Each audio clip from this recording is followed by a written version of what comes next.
네, 안녕하세요. 육군의 4학기 부비대위원장을 맡고 있는 오한울이라고 합니다. 지금 시간은 주제 강연 첫 번째 시간입니다. 네, 이번 시간은 이 코로나19 이후 달라진 교회, 무엇을 지키고 바꾸어야 하나라는 주제로 현재 제주노회 노회장이시자 제주 남북교회에서 담임 목사님으로 심무 중이신 우리 이성진 목사님께서 전해주시도록 하겠습니다. 혹시 기대되시죠? 목소리가 더 커야 될 것 같은데 기대되시죠? 네, 그 함성으로 우리 큰 박수와 함성으로 우리 맞이해 보도록 하겠습니다. 네, 반갑습니다. 마스크를 좀 벗어도 될까요?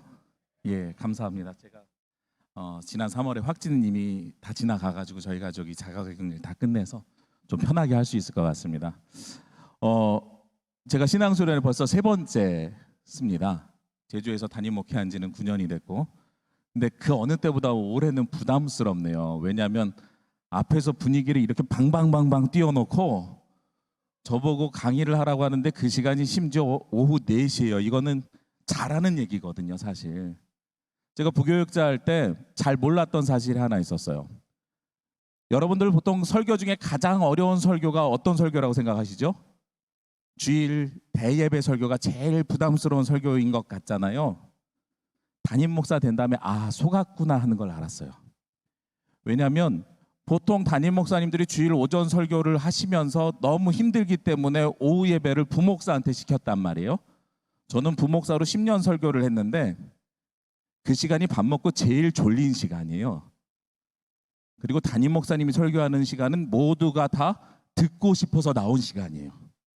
그래서 사실 설교를 앞에서 하다 보면 주일 오전 예배가 제일 마음이 열려 있어서 쉬운 설교고, 주일 오후 예배는 조는 걸 억지로 깨워가면서 해야 되는 설교가 됩니다.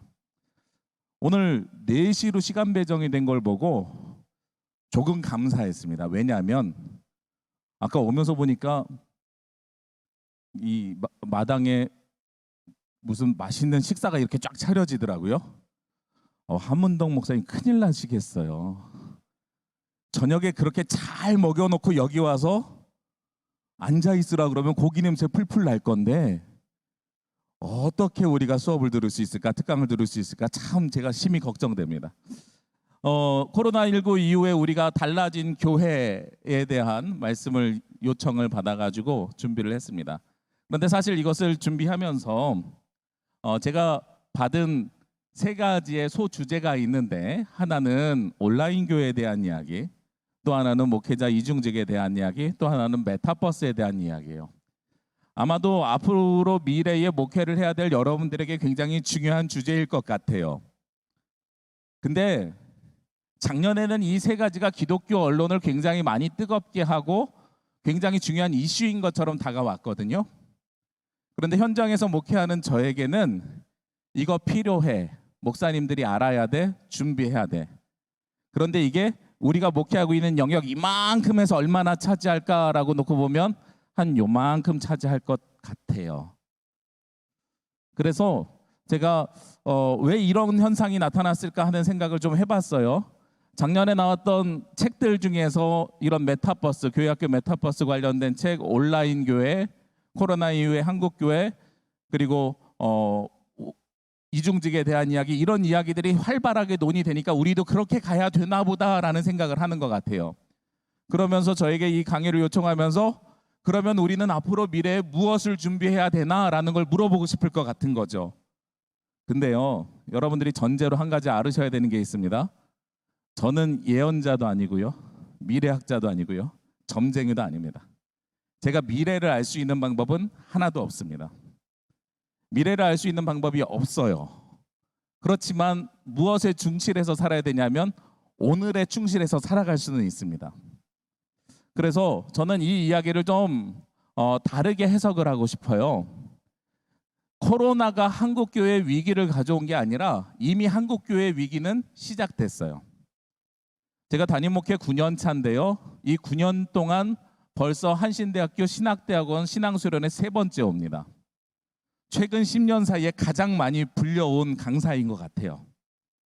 그런데 올 때마다 저에게 요청하는 이야기들이 있어요.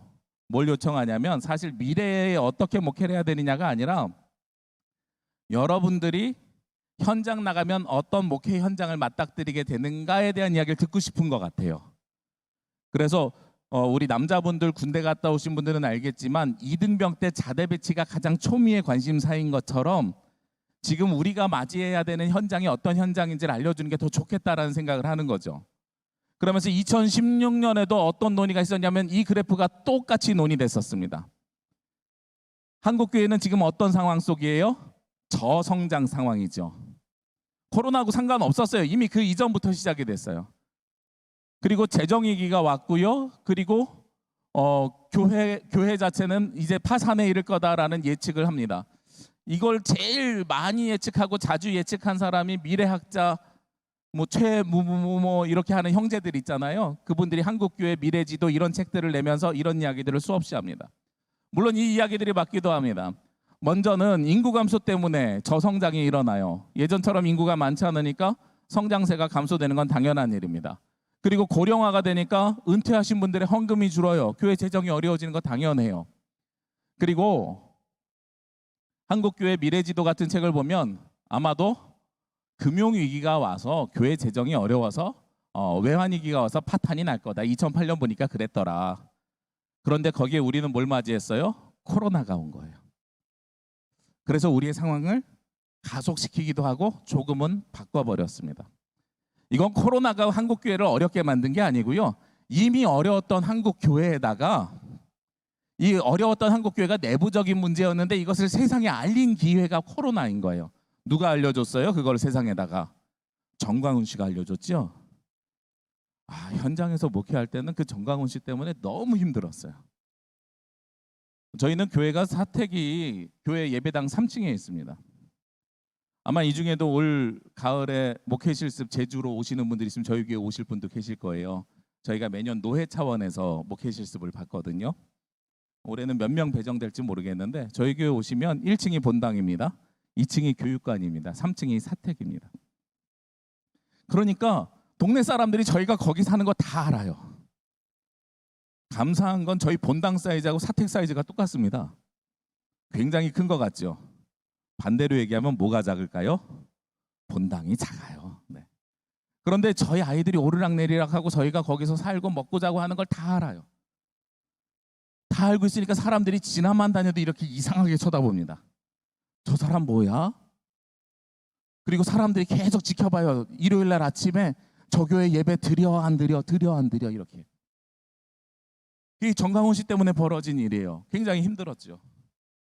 요즘은 그래도 좀 낫습니다. 그리고 기장교회는 거기서 좀 발빠르게 대처해서 우리는 온라인 예배 드립니다. 어쩌고 저쩌고 이런 얘기들 많이 하니까 좀 낫어요. 코로나19가 우리의 삶을 크게 바꾼 것은 사실이지만 지역에서 작은 교회에서 목회하는 목회자들의 삶은 사실은 그 이전부터 위기였다라는 겁니다. 굉장히 부정적으로 끌고 가니까 제가 앞에 방방 떴던 이 분위기에 리액션을 요구하기 되게 힘들어요. 원래 앞에서 강의하기 좋으려면 리액션이 좋아야 되거든요. 제가 5조가 나올 때부터 오 하는 리액션을 기다리기 시작했는데 포기해야 될 것 같아요. 비관적인 이야기만 하니까요. 자, 위기의 가속화가 됐는데요. 여기에서 저는 바꾸는 것을 뭘 바꾸냐면 외환위기가 아니라 금리 인상으로 바꿉니다. 이거는 작년에 제가 선교정책협의회 때 코로나가 끝나면 당연히 금리를 인상시킬 것이다. 외환위기보다 금리 인상이 한국교회 빚을 갚아야 하는 데는 더 위험 요소가 된다라는 것을 작년에 제가 발제했던 적이 있습니다. 제가 경제를 잘 알아서 그러는 것이 아니고요. 당연한 일인 거예요. 코로나 때 사람들이 경제 활동이 어려우니까 나라에서 돈을 막 주잖아요. 이 돈을 나라에서 다시 회수를 해야 되거든요. 회수하는 방법이 이자를 올려가지고 대출을 규제하고 돈은 계속 갚게 만드는 방법인 거예요. 그게 그들이 하는 방법입니다. 그리고 한국교회 이미지가 하락했습니다. 그리고 나서 또 무슨 일이 생겼어요? 제일 중요한 공동체가 붕괴돼 버렸어요. 예전처럼 전체 다 모여가지고 이렇게 하는 집회 이제는 잘 안 해요. 잘 안 오기도 해요. 뒤에서 제가 말씀드리겠습니다만 우리의 인식 자체가 이제는 바뀌어야 되는 겁니다. 근데 이런 한국교회가 위기가 계속 오고 있는데 그러면 이 한국교회 위기가 기장교회 위기랑 동일하냐? 저는 그렇지 않다고 생각합니다. 기장교회는 훨씬 더 심각한 위기를 가지고 있어요. 기사 하나를 소개시켜 드릴게요. 2019년 8월 달에 아이굿 뉴스에 나온 신문 기사 내용인데요. 우리 잘 아는 내용입니다. 너무 글씨가 작죠. 그래서 크게 띄운 겁니다. 한국 기독교 장로회 산하 한신대학교 신학대학원은 고전을 면치 못했다. 신학생을 이렇게 입학을 정원을 채우는데, 그리고 최근 3년 동안 77%, 70%, 64%로 감소했다. 올해는 몇 명 입학했는지 제가 못 들었는데 혹시 아는 분 계신가요? 한 30명 입학하셨나요? 안 되죠. 20 몇 명이라고 제가 얼추 들은 것 같은데, 제가 알기로는 저 당시에 저희 정원이 120명이었습니다. 100명 해도 66명 들어왔다고 문제가 됐던 시기인데 한 3년 사이에 3분의 1로 확 줄었어요. 물론 이게 예측이 된 상황입니다.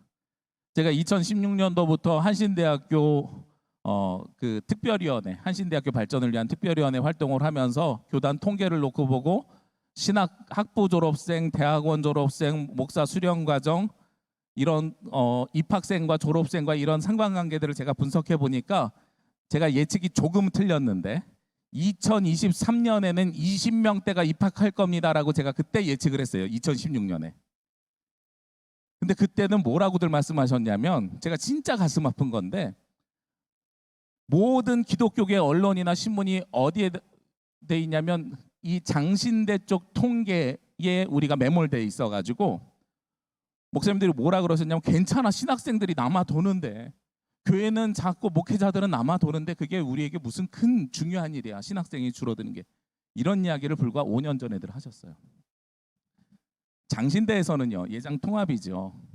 교단 산하 7개 신학교를 2017년에 이미 감축을 결의합니다. 왜냐하면 실천신학대학원 정재영 교수님의 책을 보면 무엇이라고 이야기하냐면, 장신대나 총신대를 졸업한 학생들은 약 40%가 목회지를 찾지 못하고 부교역자 자리를 찾지 못하고 택배기사나 편의점 아르바이트 등을 통해서 생계를 이어간다고 이야기를 해요. 그러니까 그 사람들은 신학생들이 너무 많이 남아 돌아서 문제가 돼서 2017년에 감축을 결의합니다. 그리고 2020년에 아니야, 우리가 지금 감축한 거 더 해야 되겠어, 한 번 더 합시다. 그래서 700명을 몇 명으로 줄였냐면 700명을요 500명대로 줄여버렸어요. 최근 한 5년 사이에. 저기는 사람들이 남아 돌아서 우리가 그러면 졸업시키는 학생들을 현장에서 수급을 못하니 줄이자고 하는데, 기장교회는 어떤 현상이냐? 현장에서 목사님들이 뭐라 그러는지 아세요? 저한테 전화가 굉장히 많이 와요. 나름 젊은 목사예요. 제가 대학원 졸업한 지 20년이 지났는데 아직도 젊은 목사로 이 자리에 있습니다. 그리고 선배 목사님들이 그래도 이 목사가 후배들 알 거 아니야, 이런 이야기를 해요. 그래서 저에게 부교역자 좀 구해줘. 제가 4년 전부터 드렸던 답변이 있어요. 목사님, 송암교회도 못 구한대요. 송암교회도 못 구한대요. 이게 무슨 얘기는 굉장히 상징적인 이야기거든요. 송암교회가 어디에 있어요? 우리 신학대학원 바로 앞에 있죠. 송암교회도 못 구하니, 제가 부목사 할 때는 경기도는 힘들대요 이러다가 제가 담임 목사 막 나가던 시절에는 목사님 강남은 힘들대요 이랬거든요. 근데 요즘은 송암교회도 못 구한대. 그러니까 다들 체념하세요. 기장교회가 가지고 있는 다른 교단과 다른 문제점이 오히려 있다. 그리고 사실은 우리는 그 관점 속에서 봐야 된다. 기독교 신문이나 한국 교회에서 국민일보나 이런 데서 이야기하는 것은 다 예장 통합이나 감리교 합동 쪽의 이야기들을 기사화시키는 거예요. 그게 기장의 상황이라고 생각하시면 여러분들이 잘못된 예측과 파악을 하고 계시는 겁니다. 그래서 제가 오늘 좀 더 심각한 위기의 기장교회를 우울하지만 말씀드리려고 하는데, 저에게는 우울하지만 사실은 여러분들에게 그렇게 우울하지만은 않은 이야기가 될 수도 있습니다. 저는 그래서 이 세 가지의 아젠다의 주제를 조금 더 확장해서 바꿨으면 좋겠어요. 어떻게 바꾸고 싶냐면, 앞에 있던 온라인 교회는 교회 공간에 대한 이야기로, 그 다음에 목회자 이중직에 대한 이야기는 기장 목회자가 어떤 상황 속에 있는지에 대한 이야기로, 그리고 메타버스에 대한 이야기는 교회 교육에 대한 이야기로 우리가 좀 더 확장시켜서 이야기를 다뤘으면 좋겠습니다. 제가 현장에서 경험하고 있고 저와 비슷한 담임 목회자들이 경험하고 있는 현장 이야기라는 거죠. 그것이 이중직을 넘어서는 또 다른 대안을 제시하고 싶고, 그리고 온라인 교회를 넘어서는 또 다른 대안을 제시하고 싶고, 메타버스에 머물러 있지 아니하고 교회 교육 전체를 보는 시각을 우리가 바꿔야 될 시점에 있다는 것을 저는 제안 드리고 싶습니다. 그래서 이제 우리가 먼저 우리 자신을 알아야 되니까요. 우리 기장에서 이 지도를 가지고 있는 제가 유일한 사람입니다. 제가 신앙수련회 올 때마다 업데이트를 하는데, 잘 보시면 아시겠지만 기장은 좌편향적입니다. 교회 자체가 좌편향적으로 있어요. 왼쪽에는 서울 190, 인천 46, 경기 245, 충남 94, 대전 111, 300몇, 광주 140, 전남 145개인데 오른쪽에 보세요. 강원 47, 충북은 좌편향도 아니고 우편향도 아니고 가운데예요. 근데 왼쪽에 자리가 없어서 거기만 100이고, 경북 61, 대구 33, 부산 33, 경남은 15개. 이게 기장교회의 지금 지도예요. 아까 소개해 주시는 분이 저를 제주 노회장이라고 소개시켜 줬는데, 우리 제주 노회는 40대 노회장이 나온 지가 벌써 한 5, 6년이 넘었습니다. 전국에서 유일하게 40대 노회장을 합니다. 그런데 올해 제가 노회장, 전국 노회장 막내인 줄 알았더니 저보다 후배 목사님이 노회장 됐어요. 어느 노회일까요? 경남 노회. 저희보다 작은 노회니까. 그런데 연배는 저보다 많으세요. 나이로 이야기하면 제가 가장 막내 노회장일 겁니다. 저희가 서기 목사님이랑 저랑 합치면은 서기 목사님이 저보다 조금 더 옆으로 크시거든요. 그래서 둘이 합치면 220kg가 조금 넘어요. 그래서 우리가 막내는 놓쳤지만 그래도 가장 무거운 노회장 서기는 될 수 있다. 내일 모레 저희가 노회장 서기 모임에 가는데 우리가 가장 무게감을 가지고 가자. 지금 그런 준비를 하고 있습니다. 그래서 조금 더 먹고 있습니다. 좀 더 무거워지려고. 이게 기장교회 현실인데, 그냥 이 좌편향적인 현실이 중요한 게 아니라 사실은 더 중요한 건 여기에요. 기장의 전국 교회 수가 작년 총회 보고서 기준으로 1642개예요. 지금 약 10년 동안 기장교회는 1600개를 넘어서서 1600 많을 때는 80개까지 갔다가 줄을 때는 20개까지 갔다가 요 안에서 왔다 갔다 하고 있어요. 근데 1600개 정도 돼요. 이 중에 조직교회가 뭔지 아시는 분들 계시지요?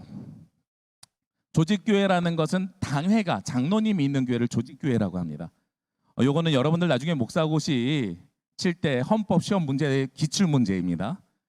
조직교회를 구별하는 게 장로님이 있느냐 없느냐예요. 시무장로님. 근데 제가 이거를 준비하면서 올해 통계를 업데이트하면서 되게 가슴이 아팠어요. 왜냐하면 98년도 이후에 처음으로 조직교회 수가 1000명 밑으로 내려갔습니다.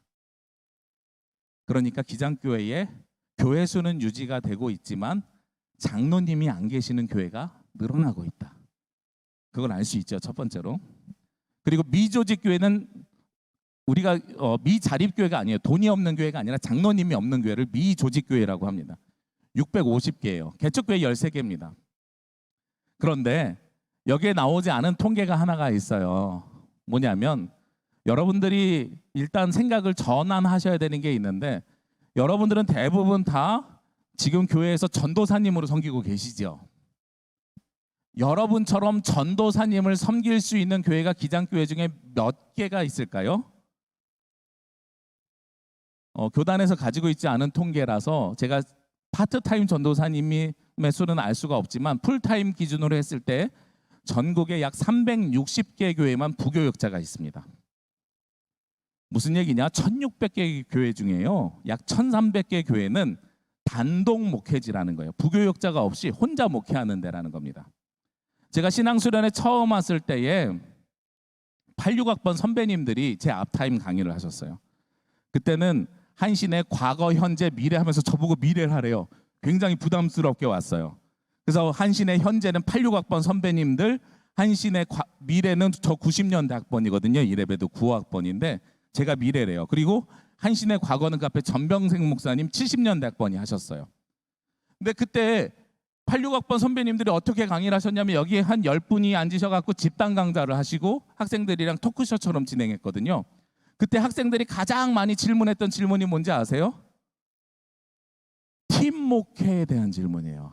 목사님, 팀 목회는 어떻게 구성하는 게 좋아요? 몇 명이 팀으로 있는 게 좋겠어요? 이런 것들을 이야기해요.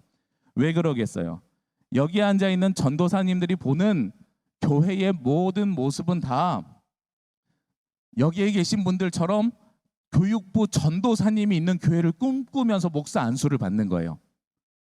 저도 교육전도사, 전임전도사, 부목사 10년 하고 담임 나갔거든요. 그러니까 제가 가지고 있는 생각도 어떤 생각이었냐면 나도 나중에 담임 목사 되면 이라는 이프를 가지고선 담임 목사 되면 나는 부교육자들에게 이렇게 잘해줘야지. 주 5일째 한번 해보려면 어떻게 하면 주 5일째 할 수 있을까? 이런 꿈을 꿨었어요. 저도 부목사 때. 근데 담임 목사 딱 나갔잖아요. 담임 목사가 편한 줄 알았거든요. 근데 보니까 부목사 때 하던 일 더하기 주일 대예배 설교 하나 더 하는 거더라고요. 우리 교회 주보 누가 만들겠어요? 제가 만들어요. 우리 교회 예배 PPT 누가 만들겠어요? 제가 만들어요. 우리 교회 차량 운행 누가 해요? 제가 해요. 이게 단독 목회지라는 거예요.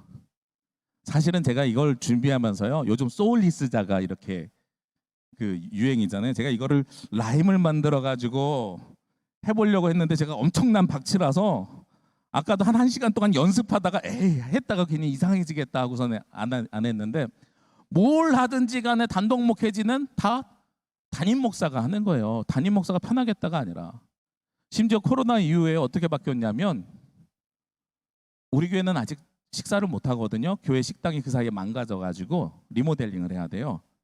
그러니까 사역자들 연습해야 되잖아요. 성가대 연습하고 준비하고 교회 헌신하잖아요. 저희 아내랑 제가 토요일 저녁이면 내일 간식을 점심을 뭘 사놔야 되나 이 고민도 해요. 그리고 사람들이 코로나19 이후에 교회 안 오는 게 습관이 돼서 전에는 2주에 한 번씩 집사님들이 와서 청소하셨는데 요즘은 2달에 한 번 오시는 것 같아요. 그럼 나머지 7주 누가 해요? 저희 식구들이 해요. 이게 단독 목회지예요. 그러니까 여러분들이 지금 준비하셔야 되는 미래 목회는 어떻게 하면 교회 학교를 잘 운영하고 준비하셔야 됩니다.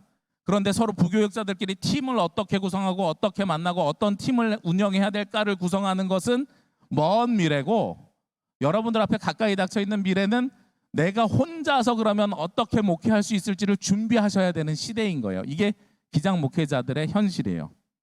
저희 학부 동기들 28명이 지금 담임 목사로 있는데 부교육자 있는 교회에서 목회하는 친구들은 2명 있습니다.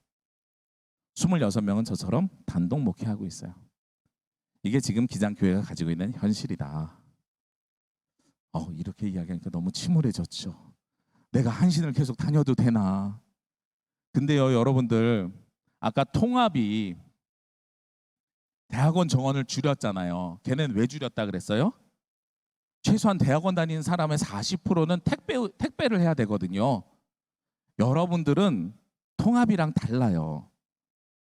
10년 전에 일본이 초고령화 사회로 접어들면서 학생들이 없어서 한국의 대학생들을 우대해서 모셔갔거든요. 여러분들은 기장에 남아있기만 해도 교회들이 경쟁할 겁니다. 이제 모셔가려고.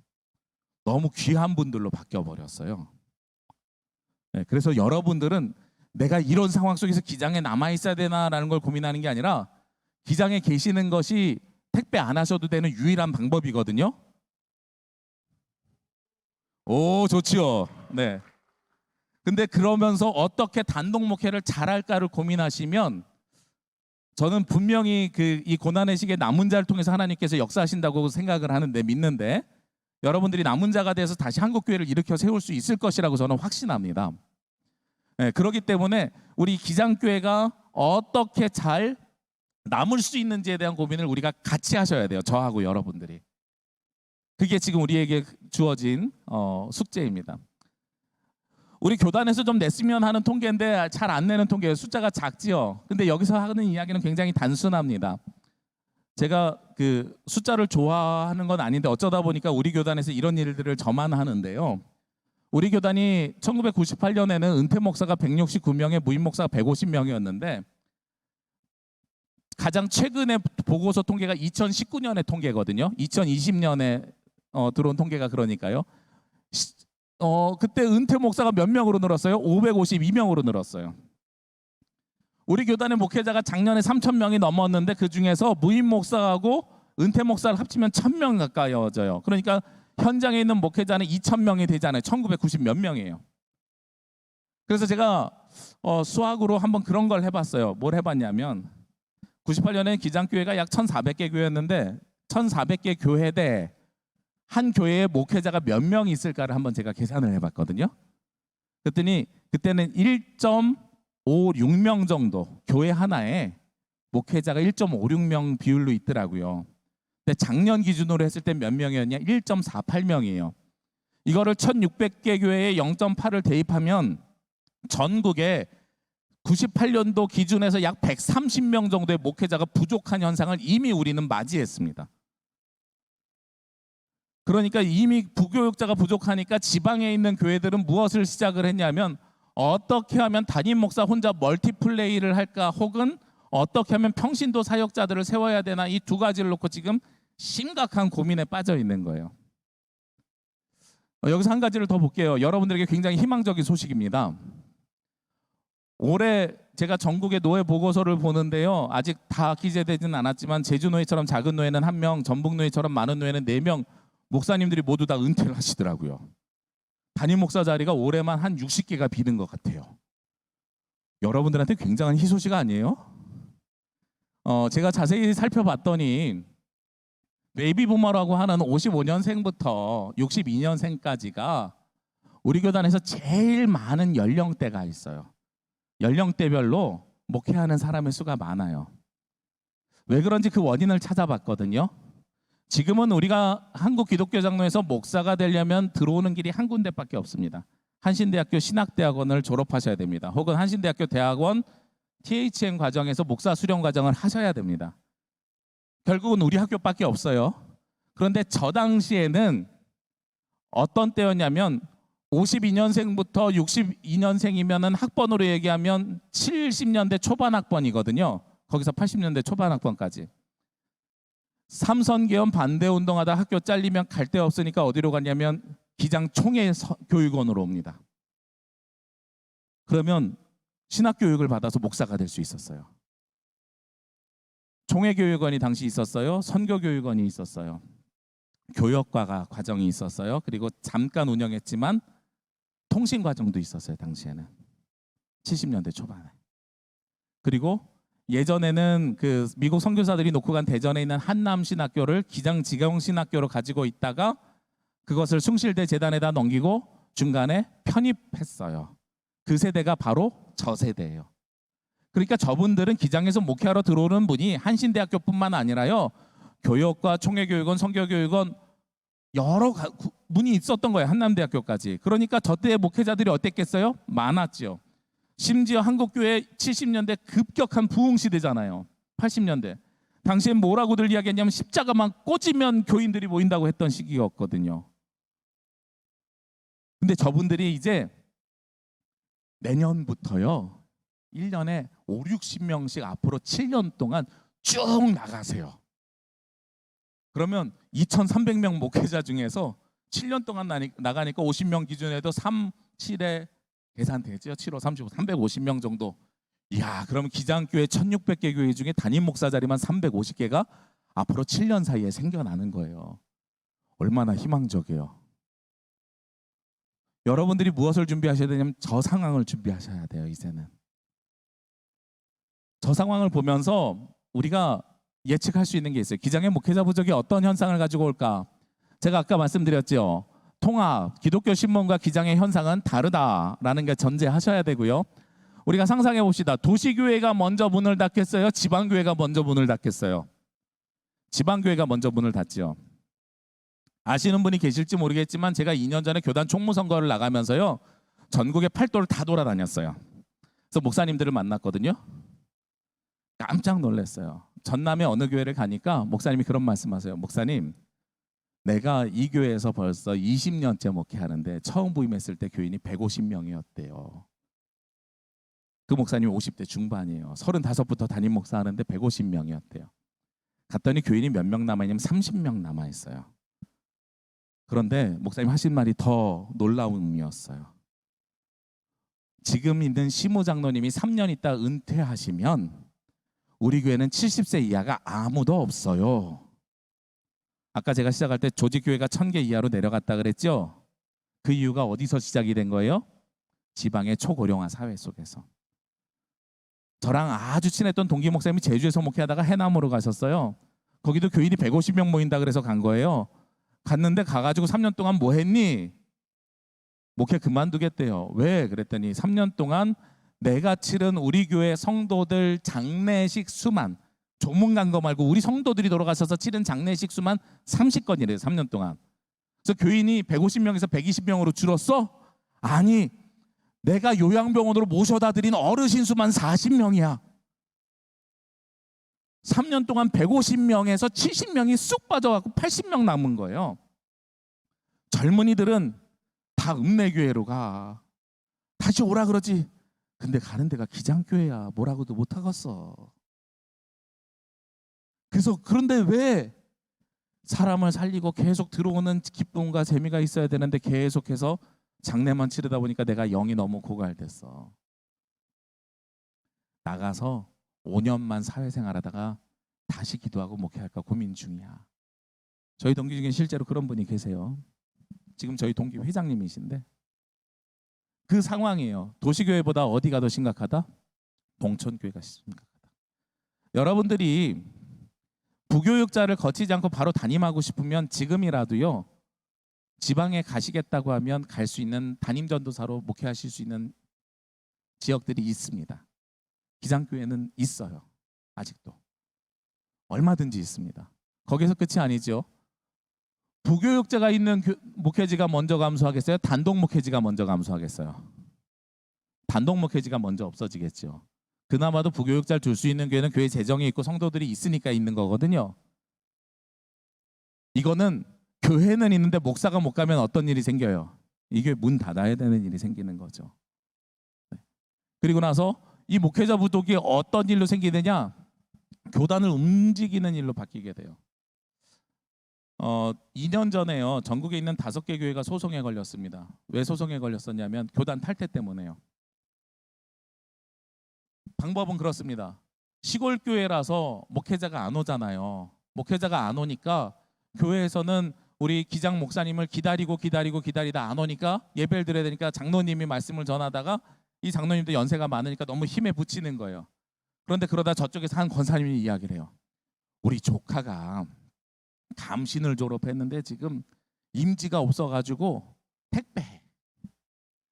근데 우리 교회에서 허락해주면 무료 봉사할 마음이 있대. 사례비 안 받고 와서 설교해주겠대 목사님이. 정규 신학교 졸업한 목사님인데.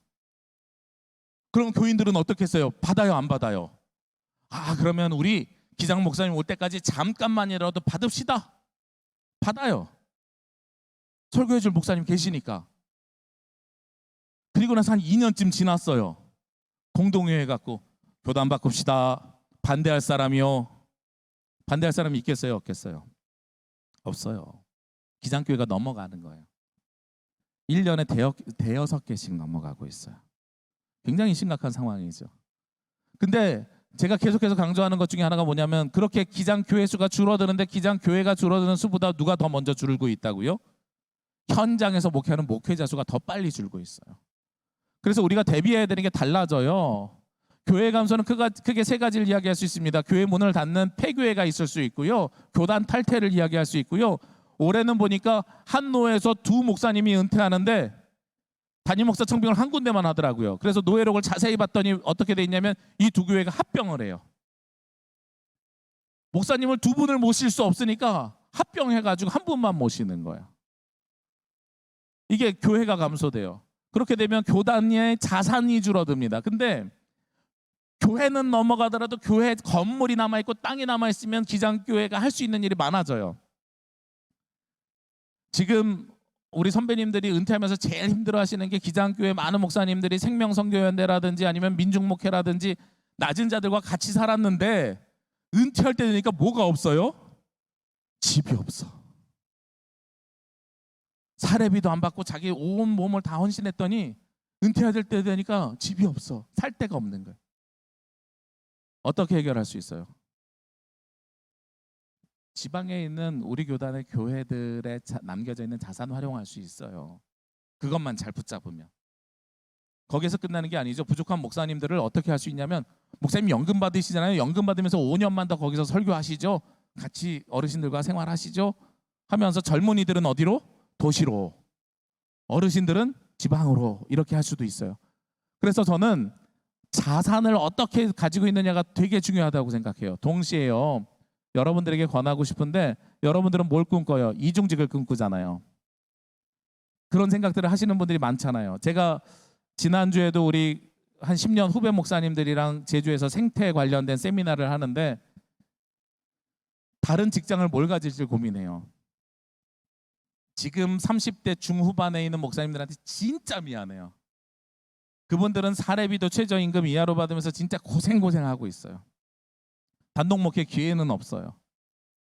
그러면서 이중직을 고민하는데, 이게 그냥 그림 같지요. 이중직을 하는데 뭐예요? 배달 이중직, 커피, 학원 이런 거 고민하고들 계시는 거예요. 여기 계신 분들 중에 자비량 목회한다 그러면서 그렇게 하시는 분들 계실지 모르겠어요. 제주의 이야기를 하나 드릴게요. 저랑 아주 친한 목사님입니다. 제가 담임 목회 시작하고 2년 뒤에 개척을 시작하셨어요.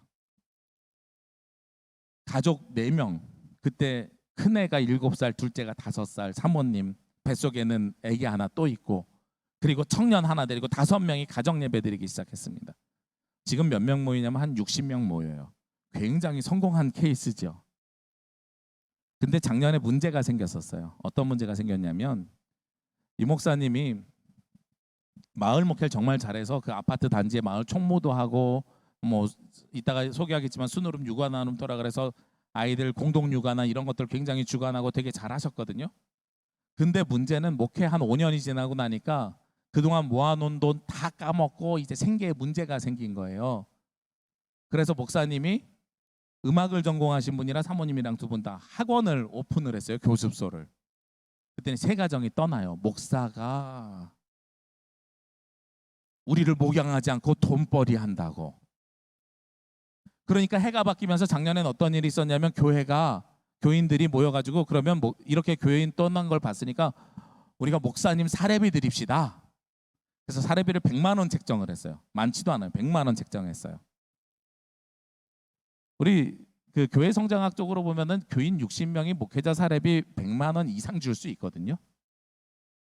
저희 교회가 작년 50명 출석하는데 제가 한 3배는 받는 것 같아요. 근데 교회 운영에 어려움이 없어요. 근데 60명 출석하면서도 저희 교회보다 성도 수리가 많아졌죠. 100만 원 주자 그랬더니, 이거 이 교회 건강한 교회인 줄 알았더니 여기도 목사가 돈만 밝히네 하면서 교인이 또 떠나요. 이 이중직이라는 것에 대해서 우리가 허상을 가지고 있어요. 목사가 일반 집사님들처럼 직장 생활하면서 목회를 할 수 있다고 생각을 하는 거예요. 그것은 주일날만 보는 사람들은 그렇죠. 그러면서 개척교회, 요즘 개척교회 특징은 신앙생활 하나도 안 하는 새 신자가 와서 세례받고 성장하는 케이스가 아니라, 다른 교회에서 상처받고 오는 사람들이 훨씬 많거든요. 이 사람들의 신앙적 배경이 다르고 교단적 배경이 달라요. 그러니까 이 사람들은 어떻게 되겠어요? 본인들이 생각했던 건강한 교회 모습이 달라지는 거예요. 그래서 와서 목사님이 그렇게 하니까 갑자기 서로 소통은 되지 않으면서 교회를 떠나는 걸로 항의 표시를 하는 거죠. 이중직에 대한 논의가, 그리고 이중직에 대한 개념이 정확하게 성도들과 공유되지 않은 채로 이루어지게 되면 서로 상처만 남게 됩니다. 이 목사님이 요즘 무슨 고민을 하냐면, 개척을 계속 해야 되는 건지 아니면 다른 교회 부목사로 가야 되는 건지를 고민하고 계세요. 직업을 배워가지고, 예전에는 무슨 사회복지, 저는 기장 목사님들이 이중직 제일 많다고 생각해요. 타교단은 이제 시작했죠. 기장 목사님들은 이미 90년대 이전에 시작했어요. 왜 그러냐면, 기장 목사님들은 어려운 데 가서 민중교회 하시는 분들은 대부분 그때 야학하고 공부방 했어요. 여러분들 요즘 지역아동센터 있죠. 지역아동센터 모체가 교회예요. 교회 중에서 제일 많이 했던 교회가 기장교회예요. 아이들이 부모님이 맞벌이 하니까 밥 못 먹으니까 학교 갔다가 그냥 교회로 와, 우리가 밥 주게 하면서 공부 가르치면서 있었어요. 그게 2004년 민주정부가 들어서면서 이걸 제도화시켜야 되겠는데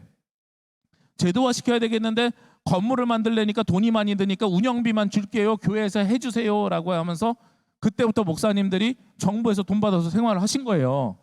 엄밀하게 이야기하면 이중직이에요. 아까 제가 목회자 통계에서 담임 목사 비율하고 뭐 교회 수 이 비율 말씀드렸잖아요. 은퇴 목회자하고. 예장 통합의 2배가 넘게 기장은 기관 목사가 있어요. 우리가 총회본부가 예장보다 크기 때문에 그러겠어요? 아니에요. 복지시설에 많이 들어가 있기 때문에 그래요. 이미 우리는 이중직을 해왔어요. 복지라는 형태로. 이제는 그 형태를 커피나 아니면 카페나 아니면 학원이나 이런 걸로 다른 걸 모색하고 있는 시점이죠. 근데 저는 여러분들에게요, 이중직보다 더 고민하셔야 되는 게 있다고 생각이 돼요. 뭐냐면 우리가 만약에 자산을 유지하면 저희 세대가 기장을 어떻게든 붙잡고 지켜내면 여러분들에게는 어떤 기회가 생기냐면 한 사람이 캐나다나 호주나 이런 데처럼 순회 목회를 해야 될 수도 있어요. 여러분들이 아까 제가 좌편향적이라 그랬죠? 충남이나 특히 군산 같은 데는 기장교회가 예장 통합보다 훨씬 더 많은 교회 수를 가지고 있는 유일한 도시예요. 우리가 교세로 보면 6분의 1 정도 되는데 그 도시에서는 우리가 수가 많아요. 그런데 가면 이 좌편향적인 동네를 가면 어떻게 돼 있냐면 마을마다 기장교회들이 있어요. 근데 다 어르신들이야. 차 가지고 옆 교회로 와서 연합예배 못 드려. 그럼 누가 순회해야 돼요? 목회자가 순회하는 거예요. 이게 처음 있는 일 같죠? 아니에요. 원래 한국 기독교가 그렇게 시작했어요. 제가 제주에서 목회하고 있잖아요. 제주의 첫 열매, 제주에 오셨던 첫 목사님이 누군지 아시지요? 예, 1907년에 평양신학교를 졸업하고 1908년에 그때 졸업했던 목사님 주기철 목사님부터 쭉 이렇게 있던 목사님 중에 이기풍 목사님이 제주로 오셨어요. 이기풍 목사님이 제주에 첫 발을 디딘 그 주가 2월 첫 주인데 그 주가 우리 교단 해외 선교주일이에요. 왜냐하면 해외 선교를 시작한 주간이라고. 제주가 해외 선교지예요. 당시에는. 그런데 이기풍 목사님 오셔서 제주 첫 열매라고 성내교회를 지으셨거든요. 근데 제주에 있는 한림교회를 가도 모슬포교회를 가도 담임 목사가 당시 1대 담임 목사로 누가 되냐면 이기풍 목사님으로 돼 있어요. 대여섯 개 교회가. 그도 그럴 것이 조선에 한국인 목사님이 8명밖에 없는데 다 순회 목회죠. 그잖아요. 지금 캐나다에 있는 저희 동기 목사님들 둘이 있는데 둘 다 순회 목회를 하고 계세요. 2포인트 차지, 3포인트 차지라 그래서 거기는 교회가 정했어요. 목사님 한 명 모시려면 사례비 이만큼을 드려야 돼요. 한 교회에서 못 드리면 두 교회에서 청빙하세요. 저는 기장교회가 앞으로 그렇게 가야 된다고 생각을 합니다. 여러분들이 부교육자를 몇몇 놓고 쓸 거냐 이 고민을 하는 게 아니라 내가 몇 개의 교회를 담임할 거냐를 고민하셔야 되는 세대가 여러분 세대라는 거예요. 그러면 먼저 전제돼야 되는 게 있어요. 목회자 기본소득이 이루어져야 돼요. 제가 이번 목요일에 목회자 기본소득 전주에서 특강이 또 하나 있는데 설계하고 있는데 저희 세대가 이걸 잘 만들어내고 싶은 욕심이 있어요. 여러분들을 위해서. 거기에다가 우리 법이 바뀌어야 돼요. 2개 교회나 3개 교회가 연합당회를 구성할 수 있도록 법이 바뀌어야 돼. 그래 한 목회자를 청빙할 수 있죠. 거기에다가 인사권이 개 교회에 있는 것이 아니라 노예에 있어야 돼요.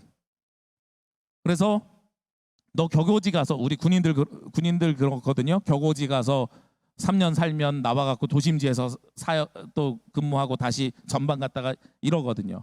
우리도 그렇게 명령할 수 있는 인사권이 노예로 회수돼야 돼요. 개교회에 있는 게 아니라.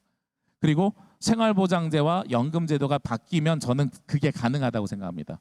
그럼 여러분들이 생활비 걱정하지 않고 우리가 이중직을 뭘 할까를 고민하는 게 아니라 몇 개 교회를 섬길까, 생활비는 모두가 다 비슷한 수준으로 받으면서 부족하지 않게 받으면서 할 수 있는 교단을 저는 사실은 꿈꾸고 있어요.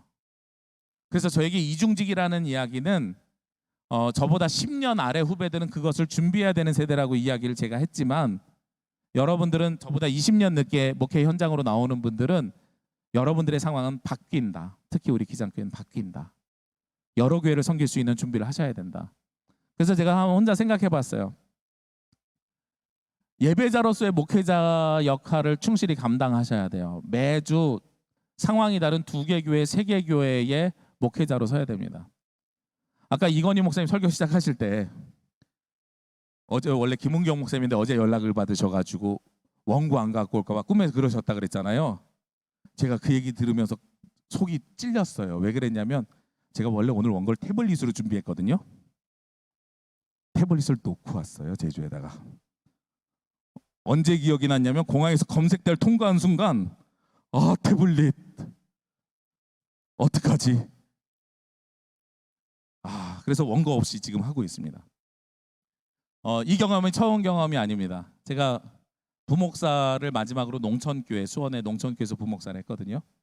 제주에 7월달 제주에 7월달부터 갔는데 가기 바로 전에 5월달에 어떤 일이 있었냐면 제가 담임 목사 나갈지 몰랐을 때요. 그냥 부목사일 때인데 부목사가 보통 그러잖아요. 예배 입구에서 예배당 입구에서 이제 주보고지 하면 앞에서 우리 교회에 누가 오셨는지 이런 거 하잖아요. 당시에 농촌교회가 지금처럼 새 건물 짓기 전이라서 예배를 1, 2, 3부를 드렸는데 7시 예배, 9시 예배 담임 목사님이 설교를 잘 하시고 건강하게 예배를 잘 드리셨어요. 11시 예배 3분 전에 저쪽에 있는 다른 부목사님이 막 뛰어오는 거예요. 목사님 큰일 났어요. 왜요? 담임 목사님 안색이 안 좋으세요. 앞에 나가보세요. 10시 57분에 앞으로 나갔어요. 근데 진짜 목사님이 식은땀을 뻘뻘 흘리면서 너무 힘들어 하시는 거예요. 그래서 제가 목사님한테 여쭤봤어요. 목사님, 제가 사회보고 목사님 설교만 하시겠어요? 아니 이 목사 구급차 불러줘. 나 못 일어나겠어. 이 목사가 설교해. 예배 3분 전에요. 나 성경책도 없는데 내 거 봐. 그리고선 예배위원장 장로님 모셔서 진짜 구급차 타고 나가셨어요. 그게 3분을 다 썼어요 이미. 일단 강단에 서가지고 시간을 벌어야 되잖아요. 여러분 보셨겠지만 목사님 지금 병원에 가십니다. 우리 목사님을 위해서 통성으로 기도하겠습니다. 반주자 반주해 주세요. 통성으로 기도하면서 옆에다가 내 성경책 좀 빨리 갖고 와. 성경책 가져왔어요. 그러면서 머릿속이 계속 맴도는 거예요. 어떻게 맴도냐면 목사님이 하셨던 주보 그대로 설교를 그 본문으로 해야 되는지 아니면 내가 오후 예배 때 준비한 거를 땡겨와서 하고 점심 먹는 시간에 오후 예배 설교를 다시 준비해야 될지 뭐가 나요? 오후 걸 땡겨와야 되잖아요. 그죠? 근데 이 생각하는 중에 옆에서 집사님이 올라가고 이미 성경 봉독을 하고 계셔. 머리가 너무 하얘지는 거예요. 어떡하겠어요? 신대원 다닐 때 교수님들이 하시던 말씀이 생각나는 거죠. 목사는 항상 3가지 준비를 해야 된다. 이사 갈 준비, 죽을 준비, 설교할 준비. 아이고 주여, 내가 어떻게 설교할 준비가 안 됐는데. 근데요, 그럴 때는 성령께서, 우리 성령 강림 주일이잖아요. 성령께서 사도행전 2장에 보면 불의 혀같이 내려와서 방언이 터지는데 그 방언이 외국말로 말을 하잖아요. 왜 외국말로 말을 해요? 복음을 전해야 되는데 시간이 없으니까 성령께서 능력을 주시는 거거든요. 권능을 주시는 거거든요. 권능을 주셨던 것 같아. 왜냐하면 성경 봉독 딱 하고 나서 아차 싶어서 본문을 못 바꿨으니까요. 남아있는 시간은 성가대 찬양밖에 안 남아있는데 그 시간에 뭘 어떻게 메모했는지를 모르겠는데 막 뭐가 쓰여져 있고 그리고 말씀을 전했는데 어떻게 전했는지 기억이 안 나요. 기억이 안 나는데 잘 전해진 것 같아요. 왜냐하면 성도님들이 알거든요. 준비할 시간이 없는 것도 알고 위급한 상황도 알고 같이 기도도 했고. 그러면 사람들의 마음이 어떻게 바뀌냐면 순식간에 돌들이 사라지고요. 가시가 사라지고요. 옥토가 돼버려요. 그래서 그 본문 가지고 말씀을 전한 것 같아요. 지금도 무슨 말을 했는지는 기억이 안 나요. 근데 끝나고 나서 예배를 잘 마무리한 것만으로도 저도 그랬고 같이 있던 부목사님들도 그랬고 모든 성도님들이 감사 기도를 드렸어요. 그리고 예배가 끝나면서 목사님 괜찮으시더라 하는 소식까지 들리니까 더욱더 커다란 아멘이 이렇게 나오더란 말이에요. 제가 그걸 경험하고 나서 무엇이 생각이 들었냐면 우리는 항상 예배를 준비하는 예배자가 되어야 된다. 이게 목사의 가장 기본적이라는 걸 다시 한번 깨닫고 그 상태에서 저는 담임 목회를 나갔어요. 여러분들이 순회 목회를 하게 되면 예배로 승부를 걸으셔야 됩니다. 다른 걸 할 수 있는 여력과 시간이 없어요. 예배를 세 군데서 차로 30분씩 이동하면서 예배를 드리려면 예배로밖에 성도들 승부를 못 걸어요. 그렇죠? 예배에 집중하셔야 돼요. 그리고 나서 두 번째로 젊은이로서의 목회자의 삶을 사셔야 돼요. 아까 말씀드렸잖아요. 지방교회는 70세 이하의 장로님도 이제 사라져요. 그 마을에서 가장 젊은이가 누가 돼요? 여러분들이 되실 거예요, 아마. 그러니까 교회가 가지고 있는, 아니 마을이 가지고 있는 어려운 일들은 다 감당하셔야 되는 목회 환경을 마주하실 것이라고 생각하시면 됩니다. 그리고 나서 또요, 평신도를 키우셔야 됩니다. 나는 예배드리고 예배 외에 다른 부분은 다 누가 해야 돼요? 이제는 교인들이 스스로 해야 되거든요. 그래서 이제는 교회 교육의 관점을 교회 학교, 학령 인구, 초등학교, 중학교, 고등학교에 한정 짓지 마시고 전 교인들을 대상으로 양육을 시킬 수 있는 방법들을 이제 준비하셔야 됩니다. 그리고 단독 목회 준비하셔야 되는데요. 단독 목회할 때 팁을 하나 드리면 필수적으로 연합 목회를 하십시오. 무슨 이야기냐면 제주에서는 요즘 그렇게 하고 있어요. 우리가 이번 여름 성경학교 오랜만에 다시 대면으로 하려고 그러거든요. 8개 교회가 모여서 연합 성경학교 합니다. 저도 처음에 제주 갔더니 주일학교 애들 5명 있어요. 근데 성경학교를 육지에서 하던 대로 7월 말에 할까 8월 초에 할까 이렇게 했거든요. 제주가 제일 바쁠 때가 1년 중에 언제인지 아세요? 2번이에요. 귤 딸 때하고 휴가철하고. 공무원들도 휴가 내서 집에 가서 식당 일 도와요. 너무 바쁘니까 휴가 관광객들이 쏟아져 들어오니까. 교회 학교 헌신자들이 있겠어요, 없겠어요? 작은 교회는 없어요. 목사 혼자서 개회 예배해요, 노래 율동해요, 성경 공부해요, 5명 데리고 너무 재미가 없고 어떻게 해야 될지 깜깜한 거예요. 근데 저희 세대 목사님들이 저희보다 10년이 선배님들하고 다른 게 있어요. 저희보다 10년이 선배님들은 3분의 1은 담임 전도사부터 목회를 시작하셨거든요. 부교육자 안 하신 분들이 있어요. 86학번 이전에는 대학원이 필수가 아니니까 학부 졸업하고 바로 담임 전도사 시작하신 분들이 계세요. 저희는 대부분 부목사 경험했거든요. 그러니까 교회 학교가 얼마나 중요한지 우린 대부분 다 알아요.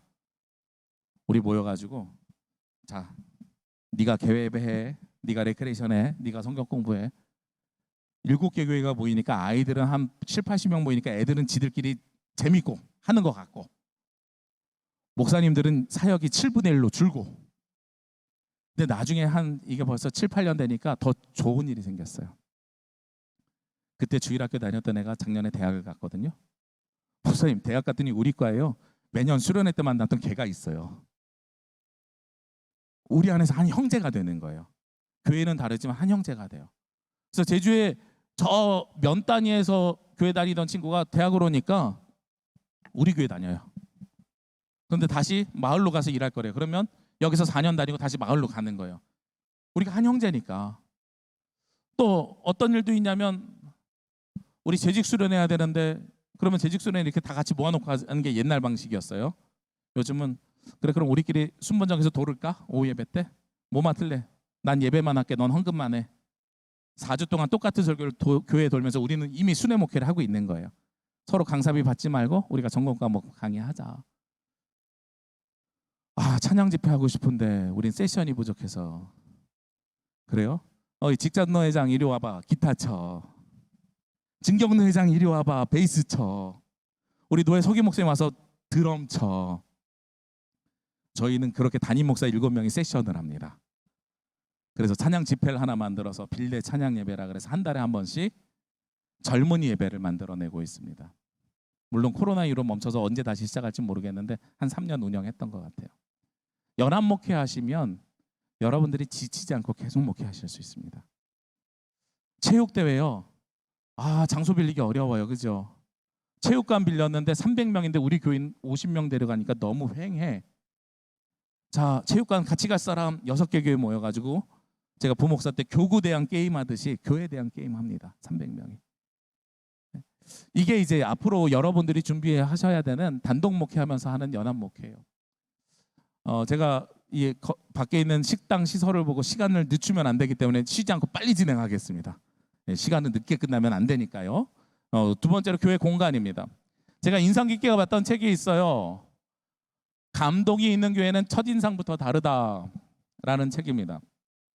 백화점 마케터가 미국 교회에 어떤 사인물이나 어떻게 하면 교회가 사람들이 훨씬 더 잘 다가올 수 있다라는 굉장히 세속적인 책입니다. 근데 제가 저 책에서 한 구절만 여러분들이 기억하시면 돼요. 건물이 말을 한다. 저 책에서는 화장실을 어디에 배치해야 되고 사인물을 어떻게 해야 되고 시인성이 어때야 되고 뭐 이런저런 이야기를 하지만 그건 우리 기장신학이랑 맞지 않아요. 성장주의고 뭐 마케팅하고. 근데 제가 저 책을 읽으면서 여러분들에게 들려주고 싶은 이야기는 딱 한 가지예요. 건물이 말을 한다. 생각해 보십시오. 우리가 잘 아는 것처럼 한국 교회는 여성이 남성의 2배가 있습니다. 그러면 건물에서 말을 해야 돼요. 화장실을 몇 배를 설치해야 돼요? 여자 화장실을 최소한 2배 이상인데 시간 더 걸리니까 2.5배 설치해야 돼요. 그러면 우리 교회는 여성에게 열려져 있는 교회라고 건물이 말을 하는 거죠. 예배당 입구에 경사면이 있는 교회와 경사면 없이 계단만 있는 교회가 있어요. 건물이 말을 하는 겁니다. 장애가 있는 친구들은 오지 마세요라는 것과 장애가 있어도 올 수 있어요라는 이야기를 하는 겁니다. 건물이 말을 하고 있는 거죠. 교회에 오래 다니면 우리는 익숙해서 화장실이 어디에 있는지 뭐가 어디에 있는지 우리는 다 알아요. 처음 오는 사람들도 적응할 수 있고 처음 오는 사람들도 앉아서 찾을 수 있을 만큼의 환경을 만들어줘야 되는 거예요. 그리고 그 처음 오는 사람들을 우리가 누구를 향할 거냐를 건물로 말을 하셔야 됩니다. 물어보기 전에 스스로 찾을 수 있도록. 이게 백화점 마케터가 교회에다가 해주는 이야기입니다. 저는 이 이야기가 굉장히 중요하다고 생각해요. 왜냐하면 우리가 예수님을 믿기로 한 사람, 그리고 우리 교회 처음 방문한 사람을 얼마나 배려하고 있는지, 그리고 사회적 약자들을 얼마나 배려하고 있는지를 건물을 통해서 이야기하고 있기 때문에 그렇습니다. 저희 교회가 지하 식당이 있는데요. 이번에 리모델링을 하는 여러 가지 이유가 있어요. 근데 그중에 가장 큰 이유는 예전에는 권사님들이 오전에 예배 끝나고 밥 먹고 오후 예배 드릴 때까지 누워 있으면 좋겠다 그래서 온돌로 했어요. 근데 그게 문제가 생겼어요. 권사님들이 무릎이 안 좋아지셔갖고 바닥에 앉는 게 힘들어. 이제는 식탁을 놨으면 좋겠대. 거기에 우리가 응답하면 우리 교회는 누구에게 말하는 거예요? 권사님들 오전에 예배 끝나고 오후 예배도 드리세요라고 이야기하는 거죠. 저는 그 이야기 하나 더 캐치했어요. 그래서 장로님들 요즘 설득하고 있는 작업 중에 있는 게 뭐냐면 안마의자 4개만 놓읍시다. 밥 먹고 안마의자에서 어르신들 쉬고 그동안에 성가대 연습하고 젊은이들 소그룹 갖고 다 한 다음에 오후 예배 드리실 수 있도록. 바닥에 앉는 게 힘드니까 의자에 앉지만 눕는 시간도 만들어야 드려야 되지 않겠어요? 왜냐하면 의자를 만들면 누울 공간 뺏어버리는 거잖아요. 건물로 말하셔야 돼요. 말씀하셔야 돼요. 요즘 한참 유행하고 있는 유현중 교수님, 홍대 건축가 교수님이죠. 그분이 차이나는 클래스에서 이런 이야기를 합니다. 사이즈보다는 이제는 분포가 핵심이다. 예전에는요 왼쪽처럼 공원을 만들었다는 거예요. 대표적인 공원들 있죠. 분당에 무슨 공원 있어요? 중앙공원 있고 율동공원 있고, 그죠? 일산에 무슨 공원 있어요? 호수공원. 그게 바로 왼쪽에 있는 개념이에요. 그런데 요즘은 어떻게 바뀌냐면 우리 집 바로 앞에 공원이 작아도 있었으면 좋겠다로 바뀌고 있는 거예요. 저는 이게 예배당에도 적용돼야 된다고 생각합니다. 예전에는요 목사님들이 예배당 크게 어쩌면 만들어야 되겠다. 제가 서울 한신교회에서 전임을 했거든요. 제가 전임하던 시절에 분당 한신교회를 건축하고 입당 예배를 드렸어요. 그때 제가 모시던 이중표 목사님이 뭐라고 이야기하셨냐면 우리 교회에서 총회하려면 2,000석 이상 넘어야 된다. 그래서 장의자 설계가 2,100석으로 나왔는데 2,300석까지 늘릴 수 있도록 강구하세요 하는 게 설계하는 분에게 요청했던 사안 중에 하나예요. 예전에는 단체로 모이는 큰 공간이 필요했어요. 근데 이제는 접근성이 달라집니다. 똑같은 면적이지만 저렇게 왼쪽처럼 중간에 있는 것에서 이제는 길게 바꿉니다. 그랬더니 뭐가 늘어나요? 면적은 같지만 둘레가 늘어나요. 대표적인 케이스가 있죠. 서울역 앞에 공원을 저렇게 바꿨죠. 고가를. 많은 사람들이 쉽게 접근할 수 있도록 만든다는 거예요. 자, 교회도 이제 공간을 그렇게 활용해야 됩니다. 우리가 온라인이냐 오프라인이냐 이 논쟁은 제가 더 이상 할 필요가 없는 것 같아요. 왜냐하면 온라인으로 가야 돼요. 저희 교회 50명밖에 안 되는 작은 교회지만 지금 온라인 성도수들이 10여 명이 넘어요. 이분들 중에는 오고 싶어도 못 오는 사람들이 있어요. 큰 교회 상처받아가지고 우리 교회 예배 드리시는 분도 있고, 그 코로나 2, 3년 사이에 대전이라든지 제천이라든지 발령받아갖고 가신 분들이 있어요. 그래서 직장 앞에 있는 가까운 기장교회 소개시켜 드릴까요? 그랬더니 아유, 우리 교회 예배 잘 들을 수 있는데요, 목사님. 온라인 예배는 이젠 필수예요. 그 논의는 하지 말자고요. 공간을 확장시키자고요. 사이버만이 아니라 오프라인 공간도 우리가 어떻게 변화시킬지 고민해야 돼요. 접근성을 많이 만들어야 됩니다. 자, 공간의 미래, 이 유현준 교수님이 하는 이야기가 있어요. 일주일에 한 번만 사용하는 교회에서 매주 매 시간 사용할 수 있는 교회로 전환해야 된다. 저희 교회는 거기에 대한 고민을 하고 있습니다. 그래서 지하의 식당을 리모델링 하면서요, 저는 요즘 뭘 꿈꾸고 있냐면 공간 대여 사업을 좀 해볼까. 제가 내일 그 광주광역시에서 오후에 일정이 있어서 4시 비행기로 광주광역시를 갑니다. 오늘 여기서 자고요. 근데 중간에 우리 총회 디지털위원회 회의가 1시부터 3시까지 있어요. 줌으로. 그래서 제가 공항을 그 시간에 여기서 줌을 하고 공항을 갈 수도 없고, 공항 가서 그 시끄러운 데서 줌을 할 수도 없고, 그래서 그 옆에 있는 마곡나루역에 회의실을 하나 빌렸어요. 내일 줌으로 회의하려고. 요즘은 공간 대여 사업이 되게 좋은 것 같아요. 그래서 우리 교회 교육관들을 지역의 엄마들이 공동 육아나 이런 거 할 수 있도록, 혹은 독서 토론이나 이런 거 할 수 있도록 공간 대여를 할까, 이런 고민을 하고 있습니다. 예전에는요, 건강한 교회를 이야기할 때 건물 없는 교회를 이야기했습니다. 그래서 높은 뜻 숭의교회도 그랬고요, 학교 강당을 빌려서 쓰는 많은 교회들이 있었어요. 최근에는 저 안암동에 있는 나들목 교회 같은 데가 대관고등학교를 빌려서 했는데, 나들목 교회가 코로나 직전에 분립을 했죠. 근데 제가 그쪽 목사님이나 아니면 분립한 목사님들이랑 친해서 아는데, 코로나19 이후에 이분들이 문제가 생겼어요. 건물 없는 교회가, 건물에 쓸 돈으로 성교회 쓰자고 해서 건강하기 시작한 교회가 대부분 학교를 빌려서 썼는데, 코로나19 이후에 뭘 안 빌려줘요? 학교를 안 빌려줘. 그리고 오프라인으로 다시 전환했는데 그 학교가 이제는 교회에다가 안 빌려주겠대. 그러니까 아직도 온라인 예배를 드리고 있어요. 어쩔 수 없이 공간이 없어가지고. 그래서 이제는 건물 없는 교회가 아닌 것 같아요, 제 생각에는. 그리고 또 건강한 교회가 주차장을 공유하는 교회, 공간을 공유하자 그랬더니 주차장 공유하자 그래요. 이거 되게 심각한 문제예요. 사람들은 항상 손가락질합니다. 저희 동네도 주차난이 심한데, 일주일 동안 저거 공터 저렇게 내버려놨는데 주중에 안 쓰는 공간 주민들 좀 쓰게 하면 좋잖아요, 그죠? 그래서 주차장 빌려주면 좋을까요, 안 좋을까요?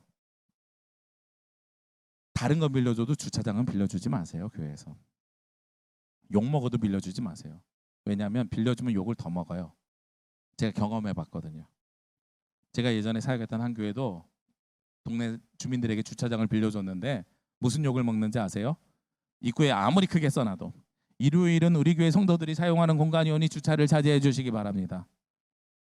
근데 시간이 지날수록 이걸 무시하면서 교회에 차를 50대 댈 수 있었는데, 시간이 지날수록 사람들이 차를 50대를 다 뺐다가 어느 날 보니까 30대밖에 안 뺀 거야.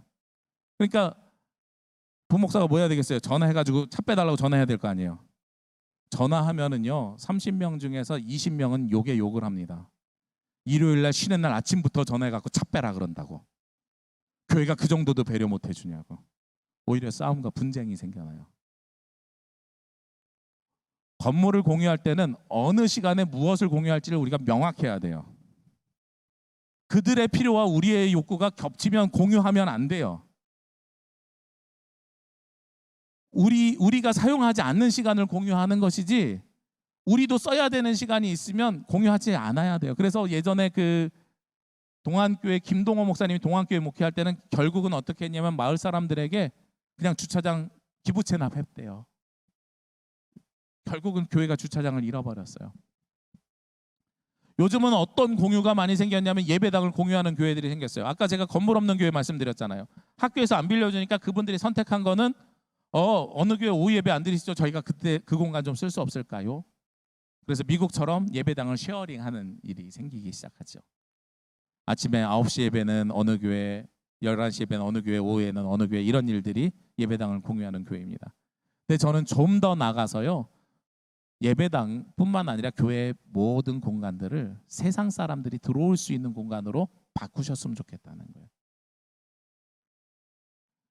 대표적인 케이스 두 가지만 시간이 없으니까 소개시켜 드릴게요. 오른쪽은 수노름 육아 나눔터라는 겁니다. 제주말로 수노름은 품앗이라는 개념이거든요. 엄마들이 코로나 이전부터 저게 운영됐었는데요. 아기를 키워보신 분들은 알겠지만 요즘 노키즈존이 많아가지고 애들 데리고 어디 가기가 되게 힘들어요. 그래서 우리끼리 모이고 싶은 거예요. 그런데 우리 집에 초대했더니 왔을 땐 좋은데 간 다음에 치우는 게 너무 많아 힘들어. 근데 치우는 것까진 괜찮은데 뭐라도 부서지면 막 속상하고 뭐 이렇게 서로 얼굴 붉히고 이럴 수가 없잖아요. 그러니까 교회에서 공간을 내줬어요. 교회에서 공간을 내주니까 젊은 엄마들이 교회 문턱을 드나들기 시작해요. 제주도에서 하는 그 인테리어를 지원해주는 지원 사업이 있었어요. 5천만 원을. 저희 교회는 조건이 되지 않아서 제가 눈 째려보고 있다가 저희 교회는 못했는데 우리 교단의 3개 교회가 진행을 했어요. 제주에 50개소가 있는데 그중에 제일 잘하는데 3군데 뽑으라 그러면 기장교회 3군데를 뽑아요.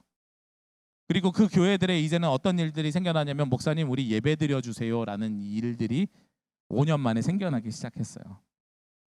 왼쪽은 청주에 있는 교회인데요. 제주는 한 4개 교회가 동시에 제로 웨이스트 샵을 지금 올해 안에 오픈하려고 준비하고 있습니다. 리케아인데 청주에 있는 광림교회라고 우리 정대희 목사님 이번에 녹색교회 됐는데 정말 열심히 해요. 저걸 통해서 사람들이 안 믿는 사람들이 자꾸 어디로 오냐면 교회로 오는 거예요. 그 정대희 목사님이 하신 말씀 중에 제일 효과가 좋은 게 뭐냐면 당근마켓으로 등록을 했대요. 그래서 당근 거래하려면 안심해야 되는 공간이 있잖아요. 안심 공간. 그걸로 교회에 저 리케아 샵을 등록을 했대요. 그랬더니 사람들이 계속 들어오면서 교회 되게 친화적으로 바뀌는 거예요. 저희 교회는 아까 말씀드린 것처럼 공유 공간을 사람들에게 내주려고 하고 있습니다. 예전에는 세상으로 나아가는 교회를 선교적으로 우리가 표방을 했는데 이제는 세상 사람들이 찾아 들어올 수 있는 교회를 우리가 만들고 변화시켜 가야 됩니다. 제가 사진을 못 구해가지고 집어넣지 못한 한 교회가 있는데요. 예장 통합교회인데 제주의 행원이라고 시골 교회예요. 그 앞에 초등학교 전교생이 70명밖에 안 되는 그 학교 앞에 교회가 있습니다. 그 교회가 자기 본당의 2배가 되는 교육관을 지었습니다. 그리고 그 교육관 1, 2, 3층에는 뭘 설치했냐면 서울 강남에나 있을 법할 만한 실내 놀이터를 지었어. 우와, 목사님 얼마 들었어요? 그랬더니 12억 들었대요. 본당보다 크게 지었어요. 그 마을뿐만 아니라요. 그 읍 전체를 다 먹을 것 같아요. 그 교회가. 아직 준공이 안 떨어져가지고 외부인에게 공개를 못 하거든요. 그러니까 내부인만 공개할 수 있잖아요. 이용할 수 있잖아요. 그래서 교회 아이들한테 그랬대요. 교회 학교 아이들이 15명쯤 모이는데 얘들아 지금은 친구들 데리고 오면 안 되고 우리가 이거 다 끝난 다음에 6월 중순 이후에 친구들하고 우리는 5월 5일부터 우리끼리는 일단 써도 되니까 쓰자. 그 다음 주에 주일학교 학생이 몇 명 됐는지 아세요? 앞에 초등학교가 75명이 전교생인데 90명이 왔어요. 와가지고 애들이 일부러 목사님 앞에 와서 목사님 저 내일부터 예배 나올 거예요. 예배. 엄마들도 와가지고 이거 하려면 엄마들도 예배 드려야 되나요? 이렇게 바뀌었어요. 무슨 이야기예요? 이제는요 우리가 찾아가는 서비스가 아니라 찾아가는 건 사람들이 이상한 눈으로 쳐다봐요. 저 사람이 이단 아닐까? 목적 있어서 오는 거 아닐까? 보험회사 직원 아닐까? 예전에 제가 부목사 한참 할 때 새생명 전도주일이 이렇게 막 유행했었는데 그때 가르쳐주는 전도 강사들이 뭘 얘기하냐면 띵동에서 문 열잖아요. 그럼 제일 먼저 해야 되는 게 인사가 아니라요. 발 먼저 집어넣으래요. 문 못 닫게. 문틈으로 발 싹 집어넣어가지고 문 못 닫게. 그리고 이야기를 이어가래요. 이제 사람들이 그 수법 다 알아요. 그게 선교 전략이 아니에요. 우리의 공간에 대한 개념 바꾸셔야 돼요. 예배당으로 사람들이 어떻게 하면 올 수 있을까를 고민하셔야 되는 시대가 여러분들의 시대입니다. 자, 마지막으로요. 메타버스를 교회 교육으로 바꿔서 좀 이야기를 해봅시다. 메타버스 하면 로블록스나 게더타운 뭐 마인크래프트 이런 것들 이야기하죠. 저도 코로나 기간 동안에 집에 아이들이 같이 있으니까 저희 큰아이가 지금 중학교 2학년이고 작은아이가 초등학교 4학년 남자아이들 둘이거든요. 작년에 제가 무슨 생각을 했냐면 로블록스로 성경을 가지고 방탈출 게임을 만들면 어떨까.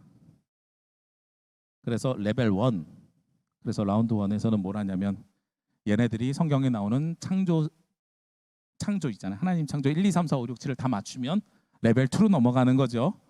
그 다음에 바벨탑 쌓는 거죠. 그 과정 속에서 어쩔 수 없이 통로를 하나 만들어서 선악과를 건드려서 나락으로 빠뜨리는 거죠.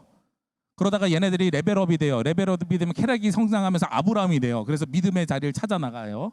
그러다가 나중에 또 캐릭이 성장하면 요셉이 돼가지고 꿈꾸고 뭐하고, 그래서 술 맡은 관원장 뭐 이런 것들 다 방탈출 암호화시켜서 다 풀어내는 게임 만들면 되게 재밌겠다 싶었어요. 그래갖고 아이들하고 이야기했어요.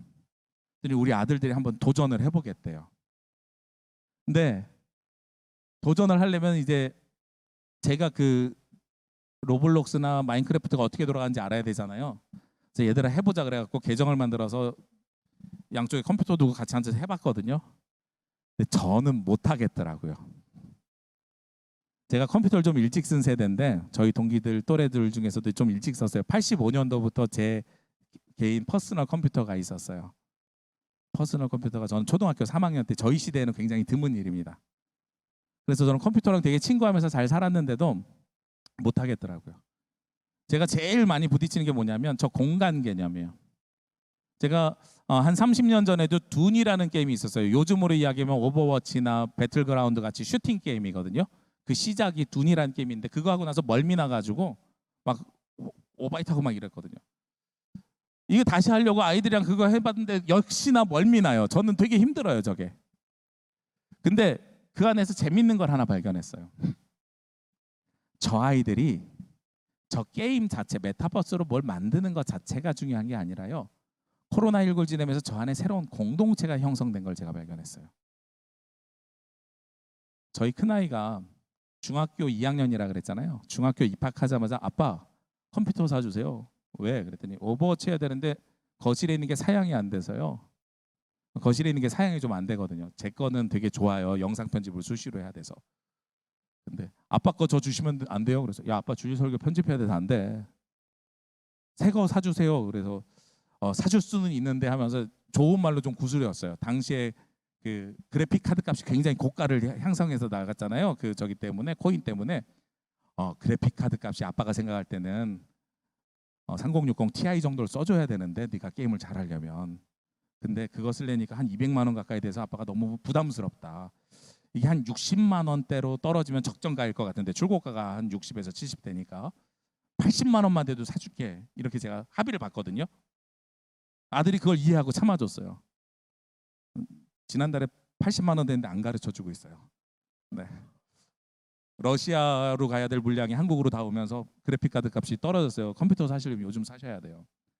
근데 80만 원 됐는데 안 가르쳐주고 있어요. 근데 그러면서 제가 뭘 발견했냐면 그때의 친구들이 하는 게임을 같이 못하니까 얘한테는 모바일 배그만 했었거든요. 모바일 배그가 티어가 되게 높아요. 대회 참석해도 되냐 그러고 아빠 이번 주는 학교 안 가고 티어 좀 올려갖고 대회하면 저 세계 500등 안에도 들 수 있을 것 같은데요. 뭐 이래요. 몇 등이냐 그랬더니 1600 몇 등이래요. 되게 잘하는 거잖아요. 근데 그 게임 하는 친구들 외에는 다른 친구들하고 관계가 다 끊어져 버렸어요. 오버워치 하는 게임, PC 배그 하는 게임, 관계가 다 끊어져 버렸어요. 그리고 얘가 계속 잘하면서 티어가 올라갈수록 같은 모바일 배그 하는데 게임장에 들어갈 수 있는 친구가 없는 거야. 이제는 자기만큼 실력을 따라오는 친구가 없어서 같은 학교에는 자기랑 같이 게임할 친구가 없는 거야. 그래서 온라인 수업할 때는 전혀 상관이 없는데 학교를 가는데 학교 끝나자마자 바로 집으로 와요. 중학교 2학년이 2시면 집으로 와요. 친구들을 안 만나요. 그래서 요즘은 제가 뭐라 그러냐면 카드를 줬어요. PC방 가. 오버워치랑 다른 게임 배워. 친구들이랑 관계 형성해야 돼. 억지로라도 배워. 제가 요즘 그러고 있거든요. 여러분 중에서도 젊은 친구들 그렇게 게임하실 거예요. 게임하면서 그냥 게임만 하는 게 아니라 핸드폰 단체 대화 열어놓고선 대화하면서 게임하잖아요. 초등학교 4학년인 저희 아들도 로블록스로 게임하는데 친구들이랑 왼쪽으로 와 오른쪽으로 와 뭐 올라와 내려와 하면서 대화하면서요. 그 안에 새로운 공동체가 형성돼 버린 거예요. 제가 뭘 발견했냐면요. 이제는 요 얘기는 조금 더 이따 할게요. 이거 먼저 보셔야 돼요. 오징어 게임으로 놀이에 대한 방법이 바뀐 걸 알았어요. 오징어 게임 드라마를 딱 보고 내려오는 순간에 저희 골목을 보는데 차가 쫙 있었어요. 예전 같으면 여기서 무궁화 꽃이 피었습니다 하고 구슬치기도 하고 여기서 뭐 다 했을 건데 저희 때도 보면은 자전거를 누가 하나 갖고 오면 다 자전거 타고 누가 권총 갖고 오면 다 비비탄 총 쏘고 누가 물총 갖고 오면 다 물총 싸움 했던 것처럼 얘네들이 게임이 그런 놀이기구로 바뀐 거예요. 그래서 이 게임을 뺏어버리면 뭘 뺏어버린 거냐면 놀이터를 뺏어버리는 거야. 그래서 얘네들에 대해서는 접근 방법이 달라져야 되겠구나. 그러면서 제가 찾아낸 방법이 뭐냐면 둘 중에 하나를 선택해야 되겠다. 어린이 교회를 아예 따로 개척을 하든지 아니면 세대 통합 예배로 가야 되든지. 코로나19가 되면서 어린이에 대한 교회학교 컨텐츠들을 많이들 만드시잖아요. 저도 나름 영상을 좀 많이 저희 세대 치고는 잘 만들었어요. 제가 그 2000년도부터 한신교에서 미디어 전담 전도사를 하면서 한 20년 동안 영상 편집을 해보니까 나름 그래도 감각은 여러분들보다 떨어져도 기술은 가지고 있거든요. 그래서 어린이 예배를 제가 토요일 날 미리 녹화해가지고 보냈어요. 주일 설교 실시간을 보낼 때에 녹화를 토요일 날 미리 해서 어린이 예배를 보냈어요. 그리고 아이들에게 미끼 상품으로 예배를 잘 끝냈을 때 퀴즈를 하나 내고 그 퀴즈와 함께 인증샷을 보내면 제가 CU 쿠폰도 보내줬어요. 딱 2달 지나니까 쿠폰이 안 와요. 인증샷이 안 와요. 애들이 재미가 없는 거예요. 그랬더니 저희 둘째 아들이 충격적인 얘기를 해요. 아빠, 어린이 예배 드릴 때 아빠가 설교하는 말씀은 재미있었는데 유튜브로 보니까 흔한 남매보다 재미없어요. 그러니까 오프라인에서 예배 드릴 때는 다른 선생님과 저를 설교자로서 비교를 아이들이 했었던 것 같아요. 학교 선생님이 비교 대상이었던. 그런데 유튜브로 예배를 드리는 순간 얘네들 비교 컨텐츠는 김블로라든지 흔한 남매라든지 이렇게 유튜버들이 비교 대상자가 된 거예요. 내가 절대로 쟤네들 이길 수가 없겠구나. 그 순간에 어린이 영상 예배를 포기하고 교육원 예배를 보내줍니다. 그냥. 그러면서 제가 드는 생각이 더 이상 교회 학교 예배를 따로 드릴 수가 없겠다. 이제 끝내야 될 시간이 된 거죠? 아니에요? 감사합니다. 네, 준비가 조금 덜 됐대요. 시간을 좀 더 제가 써야 된다고. 그럼 좀 더 자세하게 얘기를 할게요. 지금부터. 네, 쉬셔야지 뭘 또 말씀을 더 듣겠습니까? 세대 통합 예배하고 어린이 교회 개척은 무슨 이야기냐면 이제는 한 사람의 목사가 멀티 목회자로 목회를 못하니까 저희 제주도에 있는 목사님들이 모여서 무슨 고민을 하냐면 우리가 사례비를 한 300만 원을 만들어서 한 4개 교회, 5개 교회에서 건물도 만들어주고 그래서 엄마들이 오면서 아이들을 그 교회에다 놓고 거기 목사님은 신경 쓰지 말고 아이들만 목회하는 거야. 얘네들이 청소년 되면 어린이 교회가 청소년 교회로 바뀌어. 청년이 되면 청년 교회로 바뀌어. 얘네들이 30대가 되면 우리는 노인 되니까 그때 얘네들이 헌금해서 다시 우리를 섬기면 돼. 우리 그런 교회 하나 개척해 볼까? 40대 목사님들도 이제는 더 이상 아이들 못 쫓아가는 거예요. 그러니까 어린이 전담 사역자를 모시고 싶은데 우리 교회 한 곳에서 제주까지 파트타임을 모시려고 하면 왕복 비행기값 한 달에 120만 원에 뭐 방 잡아 드려야 되죠. 사례비 드려야 되죠. 담임 목사 사례비보다 훨씬 많은 돈이 들어가니까 교회에서 대부분 반대할 거거든요. 그러니까 몇 개 교회가 모여서 우리 교회는 애들이 없어도 돼. 저 교회 다 몰아줄까? 몰빵 해줄까? 이런 고민을 하는 게 어린이 연합 개척이에요. 어린이 교회. 이런 이야기를 하기도 하고 또 한쪽에서는 세대 통합 예배를 드릴까 하는 고민도 해요. 세대 통합 예배, 저는 세대 통합 예배로 가닥을 잡았어요. 왜냐하면 어린이 연합교회 개척은 저희 교회 젊은 집사님들까지 동의를 얻었거든요. 안수 집사님들까지. 장로님들의 동의를 못 얻었어요. 재정을 지출해야 되는데 장로님들의 동의를 아직 못 얻어가지고 안 할 건 아니에요. 하긴 할 건데 시간이 생각보다 오래 걸리는 것 같아요.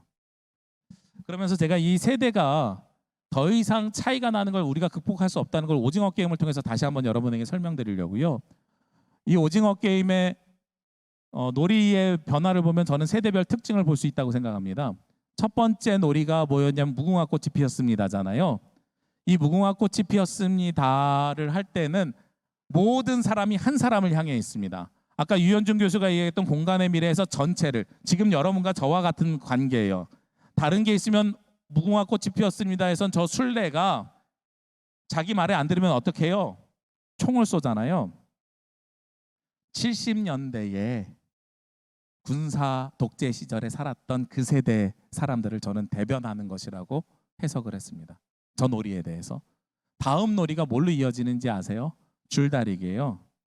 줄다리기는요, 서로 편을 나눠가지고 공동체성이 강화되지만 이긴 사람이 승자 독식합니다. 나머지는 다 떨어져서 죽었어요, 저기에서. 저 세대를 저는 어떻게 해석했냐면 80년대 민주화 투쟁을 했던 이데올로기가 지배했던 세대로 저는 해석을 했습니다. 그래서 우리 민주 쪽과 보수 쪽 중에서 누가 이길 것이냐, 이기면 승자 독식. 이번에 지방선거 투표도 한 표라도 더 나오면 그 사람이 전체를 다 먹잖아요. 그게 저 줄다리기 놀이문화에서 나온 것이라고 저는 해석을 했습니다. 그리고 나서 다음으로 어디로 넘어가요? 무슨 게임을 해요? 물론 중간에 달고나나 이런 것들을 양념처럼 하긴 하지만 그 다음에 중요하게 하는 게임이 구슬치기입니다. 구슬치기로부터는 이제 뭘로 바뀌어요? 1대1의 게임이죠. 전에는 이데올로기로 인해서 우리 집단과 너네 집단의 싸움이었으면 요즘 젊은 세대들, 아마 이 가운데 포함되는 분들도 계실 거예요. 이명박 정부 이후에 교육을 받은 세대들은 개인 경쟁 시스템으로 받았습니다. 옆 사람을 이겨야만 내가 성공할 수 있는 시스템으로 바뀌어버린 거예요. 그래서 우리가 놀이 문화를 통해서 보면은 그 세대별 특징이 그렇게 돼 있는 거죠. 한쪽을 바라보는 세대, 집단 이기주의를 가지고 있던 세대, 개인 이기주의로 바뀌었던 세대. 그러면 오징어 게임에서 마지막 세대는 어떤 세대인지 아세요? 마지막 게임이 유리다리잖아요. 앞 사람의 피를 밟고 넘어가는 세대. 어쩌면 지금 자녀들이 그런 것들을 강요당하고 있는지 몰라요.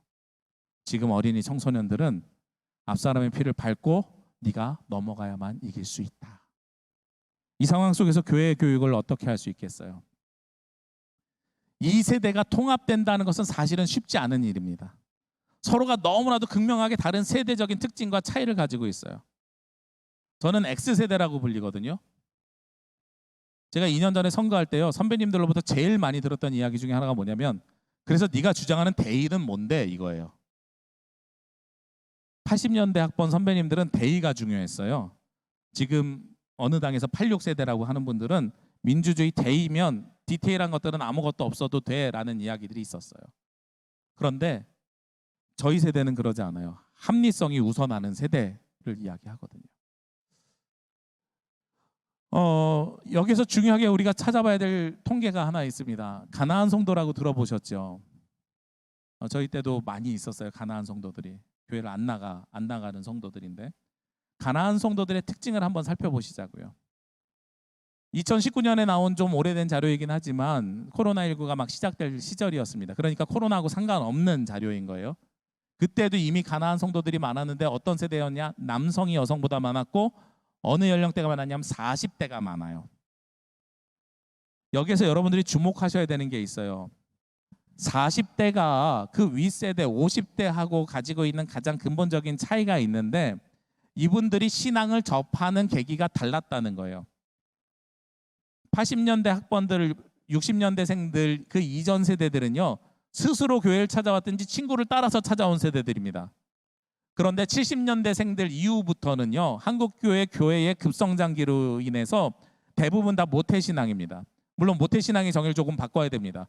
엄마 뱃속에서 다닌 걸 우리가 보통 모태신앙이라고 하는데, 제가 좀 정의를 바꾸는 것은 뭐냐면, 초등학교 한 4, 5학년 수준까지 내 의지가 아니라 부모님 손에 이끌려서 처음 교회 나왔던 아이들, 즉 교회학교 교육을 받았던 사람들, 주일학교에서 자란 사람들로 합치면 딱 저 세대가 나와요.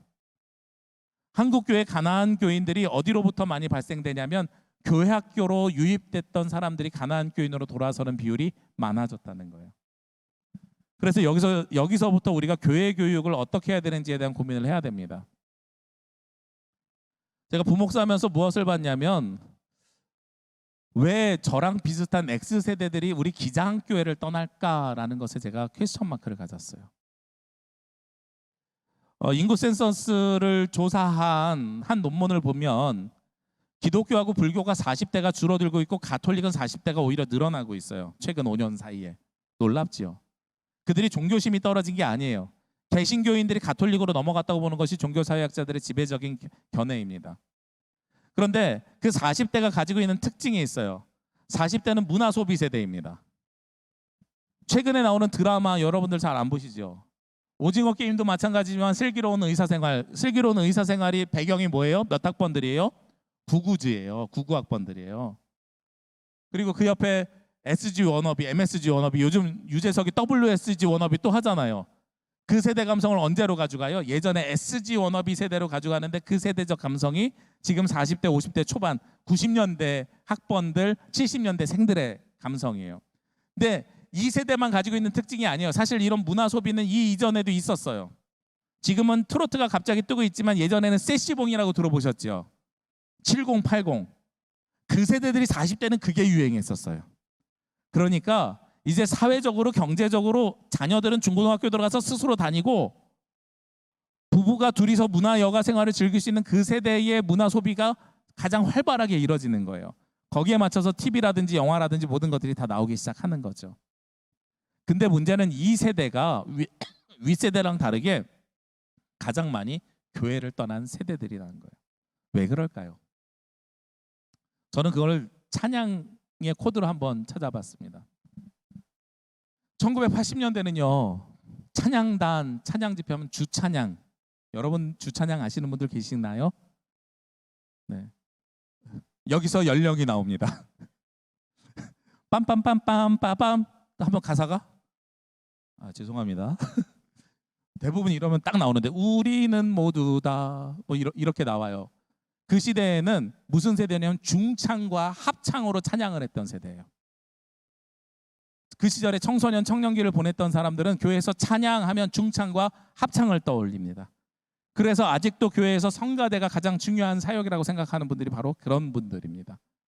그런데 그 다음 세대, X세대가 되면서부터 중고등학교 때 뭐가 나오기 시작하냐면 온누리교회를 중심으로 해서 전화세 예수 하면서 올레이션스 찬양과 워십 이런 것들이 나와요. 기타 치면서 막 손 들고 찬양하는 일이 그때부터 막 생겨납니다. 그래서 앞에서 인도자가 연예인처럼 인도를 하고 이렇게 앉아있는 집단과 개인의 관계가 이때부터 형성이 돼요. 그리고 난 다음에 찬양에 뭐가 들어가기 시작해요? 엇박이 들어가기 시작하죠.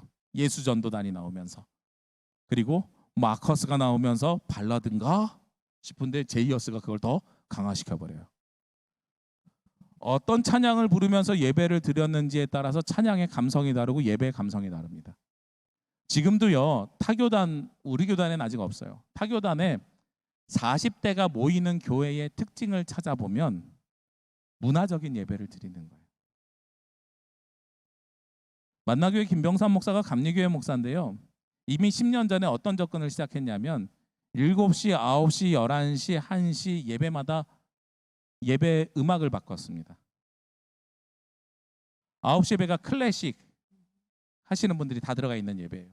7시 예배는 예전에 드렸던 피아노 반주 예배예요. 11시 예배가 어떤 예배예요? 찬양단 예배예요. 우리 이정기 목사님 여기 왔었죠? 그 좋은 자원이 기장에서 찬양 인도자를 못하고 만나교회에서 했었어요. 전임 전도사 할 때. 우리 사람 뺏겼어요. 우리는 받아줄 수 있을 만한 그릇이 없어가지고. 만나교회 11시 예배 찬양 인도자였어요. 마커스의 버금가게 찬양 인도했었어요. 그리고 그 뒤에는 청년 예배 인도를 합니다. 예배마다 특징이 달라요. 문화 코드가 달라요. 아예 그렇게 다른 문화 코드로 예배를 접근하든지 아니면 예배를 문화로 받아들일 수 있는 세대 통합으로 가든지를 결정해야 되는 시기예요. 저희 교회는 문화를 다양하게 할 수가 없어요. 왜냐하면 그렇지 않아도 지금 1부, 2부 예배들이 있는데 1부 예배 20명, 2부 예배 30명. 이걸 어떻게 더 쪼개? 못 쪼갤 수가 없죠. 교회가 작으면 못 쪼개요. 그러니까 세대 통합 예배 해가지고 아이들이 그냥 예배를 문화로 받으셨으면 좋겠다 하는 거를 저는 바꿔놨어요. 왜 그러냐면 제가 부목사 하면서 보니까요. 청소년들이 제일 힘들어하는 게 뭐냐면 예배 때 찬송가 부르는 거래요. 근데 그 찬송가를 어릴 때부터 문화로 받아들인 애들은 잘 불러요. 그런데 우리 젊은 전도사님들이 저도 그랬어요. 요즘 애들 그거 안 좋아해요 하면서 마커스를 불렀고 제이어스를 불렀고 이렇게 막 그 찬양만 하다 보니까 애들이 그 찬송가에 너무 힘들어하는 걸 제가 발견했어요. 저희 교회는 대예배예요. 복음성가가 2곡, 찬송가가 2곡, 그다음에 아예 예전부터 이어오던 예배 응답송 있죠? 기독교 챈트와 같은 그것도 2곡 다 들어가 있어요. 어느 찬양이든 부를 수 있게 세대 통합 예배로 바꾸면서 전환시켜 버렸어요. 이제는 우리가 문화적인 소양과 문화적인 유산으로 예배를 접근해야 되는 시기입니다. 그래서 메타버스라는 그 컴퓨터 안에 있는 사이버 세상에 한정을 짓지 마시고요.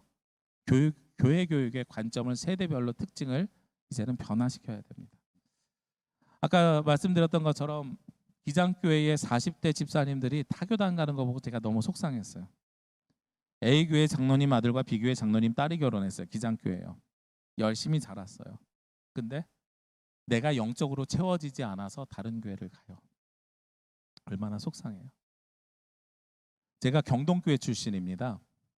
이 파이프 오르간을 굉장히 애지중지하고 좋아하고 요즘은 조금 심하게 얘기하면 파이프 오르간을 우상으로 섬기는 게 아닌가 싶을 만큼 제가 들었던 이야기 중에 하나가 한 후배 목사님 제가 경동교회에서 교육전도사 하다가 담임 목사님한테 들은 이야기가 있어요. 뭐요? 그랬더니 예배 청소년 애들 데리고 기타 치고 드럼 쳤더니 우리 교회는 그런 거 안 한다고 클래식만 한다고. 제가 그래서 뭐라 그랬냐면 저희 중고등학교 다닐 때에 전자악기를 강단으로 다 올리느라고 전교인이요 예배당에 있는 모든 단상을 다 치워줬어요. 저희 아버지 얘기를 들어보면 예배당에 드럼 올린다고 세상 사람들이 손가락질할 때 한국교회에서 제일 처음으로 드럼을 통기타를 예배당 강대상 위에 올린 교회가 경동교회래요. 근데 그 교회가 요즘 뭐라고 이야기냐면 우리 교회는 클래식 아니면 음악하면 안 돼요 라는 이야기를 들었다는 거예요. 근데 그 경동교회에서 성가대 봉사를 하고 있는 친구가 얼마 전에 전화를 했어요. 저한테. 이 목사님 왜 우리 그냥 편하게 불러? 그랬더니 어릴 때부터 같이 자란 친구가 고백할 게 있다고. 천주교처럼 고해성 살 데가 없어서 전화했다고.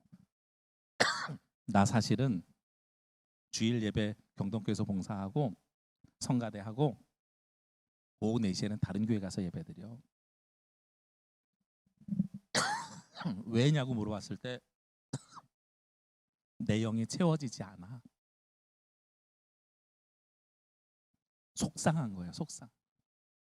아버지가 장로님이라 교회를 움직일 수는 없고 내 영이 채워지는 대로 다른 데로 간다는 거죠.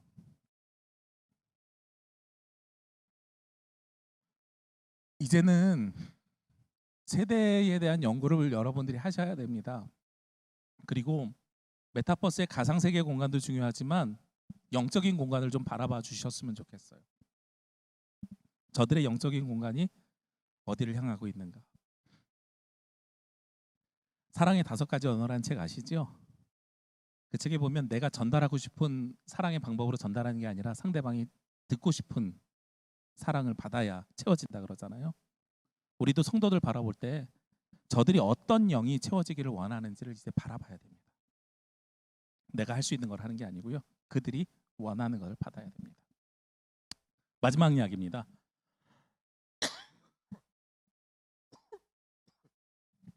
성도는 감소하고 교회는 줄고 사역자는 부족합니다.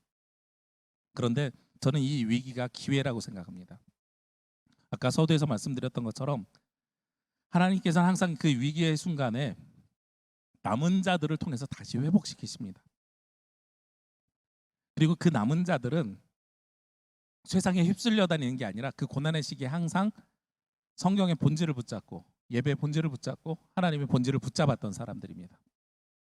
우리가 지금 되게 힘들지만 그리고 상황이 다른 교단에 비해서 더 힘들지만 그럼에도 불구하고 이 어려운 상황을 정면으로 뚫고 나갈 수 있는 유일한 교단이 저는 우리 한국 기독교 장로회라고 생각합니다. 여러분들이 제발 빛을 봐주십시오. 어둠이 지나간 다음에 저희 세대에는 그 빛을 못 볼 것 같아요. 이제 시작하는 여러분들의 세대에 이제 또 다른 패러다임, 예전에는 민중신학이라든지 아니면 사회 참여라든지 이런 것이 우리를 이끌어냈다면 이제는 또 다른 방법을 여러분들이 모색하셔서 다른 패러다임으로 다른 교단을 같이 세워주십시오. 그리고 거기에 저희들이 먼저 해야 될 일이 있다면 요청을 얼마든지 해주십시오. 저희 세대가 남은 자들로 이어갈 수 있는 다리가 되겠습니다. 그래서 우리를 통해서 저는 우리 한국 기독교 장로를 통해서 우리 한국 교회가 반드시 저는 다시 살아날 수 있을 거라고 믿고 여러분들이 그렇게 쓰임 받을 것을 저는 확신합니다. 제가 준비한 건 여기까지고요. 저에게 40분까지 해달라는 요청이 있었는데 혹시 지금 한 5분 정도 질의응답이 있으면 좀 하시면 제가 대답을 드릴게요.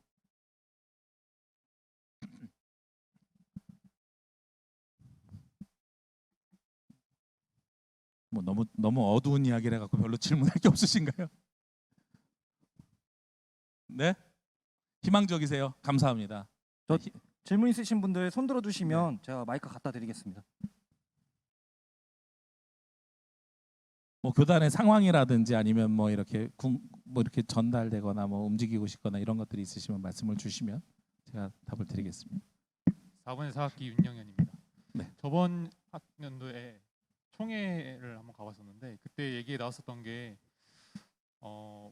교육격자 연금에 대해서 되게 비관적이고 적자가 내년부터 진행이 된다고 들었었는데 네. 그거에 대해서 어떤 해결책이나 아니면 방법 나아갈 방향성들 혹시 있으시면 한번 말씀해 주셨으면 좋겠습니다. 뒤에 앉아 계시고 다음 강의를 하시는 한문동 목사님이 연금재단 이사시거든요. 근데 제가 감히 말씀을 먼저 드리도록 하겠습니다.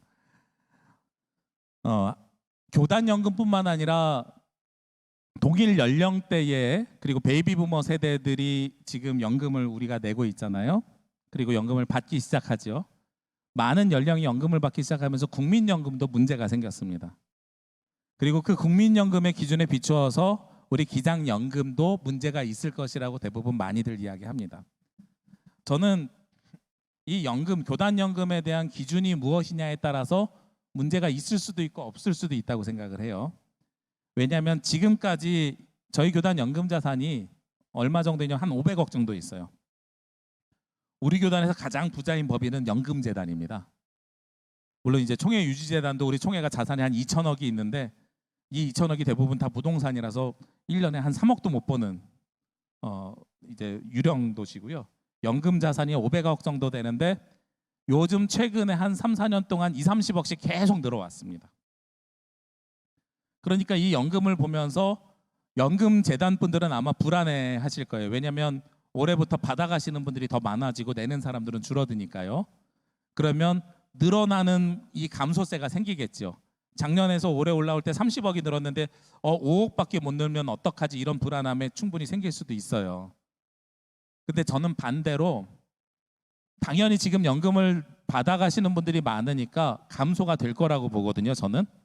근데 우리가 방어선을 어디로 저지할 것인가를 결정하고 그 안에 회생 작업을 해야 된다고 생각합니다. 개인적으로는 저는 300억까지는 연금 자산이 감소해도 된다고 생각해요. 그 안에 우리가 대비를 할 수 있으면. 네, 좀 어려운 얘기죠. 근데 좀 더 쉽게 이야기를 하면 지금 연금 여러분 세대에서 연금을 안 들어주시는 게 문제거든요. 근데 저는 2년 전에 어떤 대안을 제시했냐면 지금 학교에서 하고 있는 게 전액장학금을 주려고 되게 노력하고 있잖아요. 제가 이제 2년 전에 그런 안을 제시했었습니다. 제가 학생들 간담회하고 학부생들 간담회 한 다음에 왜 현장에서 목회를 하지 않고 이중직을 할까? 혹은 준전임을 하면서 다른 일들을 할까를 제가 확인했을 때 대부분 학자금 대출에 빚을 가지고 현장에 나와서 너무 저렴한 사례비에 이걸 갚아나가기가 힘든 생활고에 빠져 있는 모습들을 제가 발견했어요. 그래서 제가 그때 뭘 제안했냐면 연금을 대학원생들에게 투자하자. 여러분들 올해 한 학기 등록금이 얼마예요? 한 80만 원 되나요? 90만 원? 그렇죠. 목사가 1년에 저희 교단 총회연금 내는 게 390만 원입니다. 396만 원. 교회에서 3분의 2를 내고 제가 3분의 1을 내서 390만 원 정도를 내요. 여기에 4학기생이 있고 6학기생이 있죠.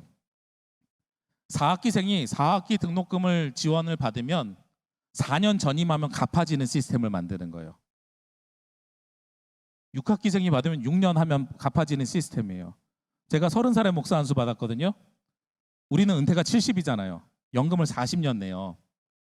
앞에 5년은 등록금 갖고 뒤에 35년은 내가 은퇴 갖고, 그러면 여러분들은 연금을 내시면서 전임을 하시겠어요? 아니면은 파트타임을 하면서 생돈으로 연금을 자기가 다 내시겠어요? 이 질문이 무슨 질문이냐면, 전임 사역을 하면 교회에서 한 달에 25만 원을 내고 내가 13만 원을 내겠어요? 편의점에서 아르바이트하면서 내가 36만 원을 한 달에 내시겠어요? 이 질문이거든요. 그러면 여러분들 입장에서 뭐가 나요? 전임 사역이 훨씬 난 거죠. 그러면 어떤 일이 생기냐면, 지금 부교육자 연금 가입률이 전체 42%밖에 안 되는데 저는 이게 90% 이상으로 올라갈 거라고 예측합니다. 그러면 인원수가 줄어든 거를 커버하고도 남죠. 그러면서 연금의 안정성을 더 가져갈 수가 있어요. 지금 연금은 문제가 생기기 시작했습니다. 부인할 수 없어요. 그리고 아까 이야기했던 500억 자산이 예전처럼 30억이 못 넣을 수도 있고 심지어 줄어들 수도 있다고 저는 생각합니다. 그런데 앞으로 5년에서 10년 사이에 이것을 어떻게 해결하느냐에 따라서 이 연금이 고갈의 길로 갈 건지 다시 성장의 길로 갈 건지는 앞으로 마지막 골든타임이 저는 한 번의 기회가 남아있다고 생각을 해요. 네. 그거는 이제 계속 요청을 해야 되는 일인데 우리 한문동 목사님이 잘 하실 것 같고요. 저도 7월 달부터 연금재단 이사로 들어가기로 했습니다. 그래서 최대한 잘 방어할게요. 감리교 같은 경우는 연금을 미래에셋에다 맡겨갖고 300억 적자를 봤죠. 네, 그래갖고 연금을 국민연금으로 하는 걸로 바꿨어요. 교단에서 안 하고. 그리고 예장 합동 같은 경우는 연금 투자 받은 걸 가지고 이제 수익을 내겠다고 납골당 사업을 하는데 한 사람이 한 2천억 정도 개인 횡령을 해가지고 걔네는 사이즈가 커요. 우리는 뭐 몇 천만 원 많이 해드시는 어른들이 몇 천만 원인데 걔네는 한 2천억을 해먹더라고요. 네, 그렇습니다. 제가 시원하게 정리는 안 됐을지 몰라도 앞으로에 남아있다. 한 5년 뒤에 따라서 달라질 수 있다라는 말씀을 드리고 싶네요. 네. 하나만 더 받고 마무리해도 될까요? 네, 마무리하겠습니다. 질문 하나 혹시 있으신 분들 손 들어주시면. 네. 목사님 강의 잘 들었습니다. 감사합니다. 그 남은 자들에 관한 얘기, 또 그 다리가 되어주겠다는 얘기 감사합니다. 저는 중고등부 맡고 있는 교육 전도사고요. 지금 여기 계신 분들 중에서도 여름 수련회를 대비하고 계신 분들이 많을 것 같은데, 이제 목사님 말씀 그리고 목사님의 그 목회 철학 같은 걸 듣다 보니까 동의되고 공감 가는 부분이 많아서, 목사님이 지금 이 시점에서 여름 수련회를 준비하는 교육 전도사라면 어떤 주제 혹은 어떤 주제를 가지고 하실 건지, 혹시 그 여름 수련하면 생각나는 이름도 계시면은 그냥 즉석에서 한번 이름? 예, 이름. 표 같은 거요? 예, 그런 거요. 한번 얘기해 주실 수 있겠는지. 뭐 부탁드립니다. 교육 전도사가 아니어도 저는 여름 성경학교를 준비하고 있고요. 예, 저희 청소년부도 하고 있고, 아까 말씀드린 것처럼 어린이 8개 교회, 청소년 6개 교회가 제주에 있는 들빛교회와 대륜교회에서 준비를 하고 있습니다. 저희는 고민하지 않습니다. 무조건 교단 교재 사용하고 교단표 따라갑니다. 네, 이제 필요에 따라서 말씀을 전하는 걸 해본 적이 있어요. 주제를 잡고 해본 적이 있어요. 그리고 그것이 때로는 필요할 때들도 있습니다. 그런데 해보니까 교육 전도사님들은 3년 정도 계시고 전임 사역하러 가시잖아요.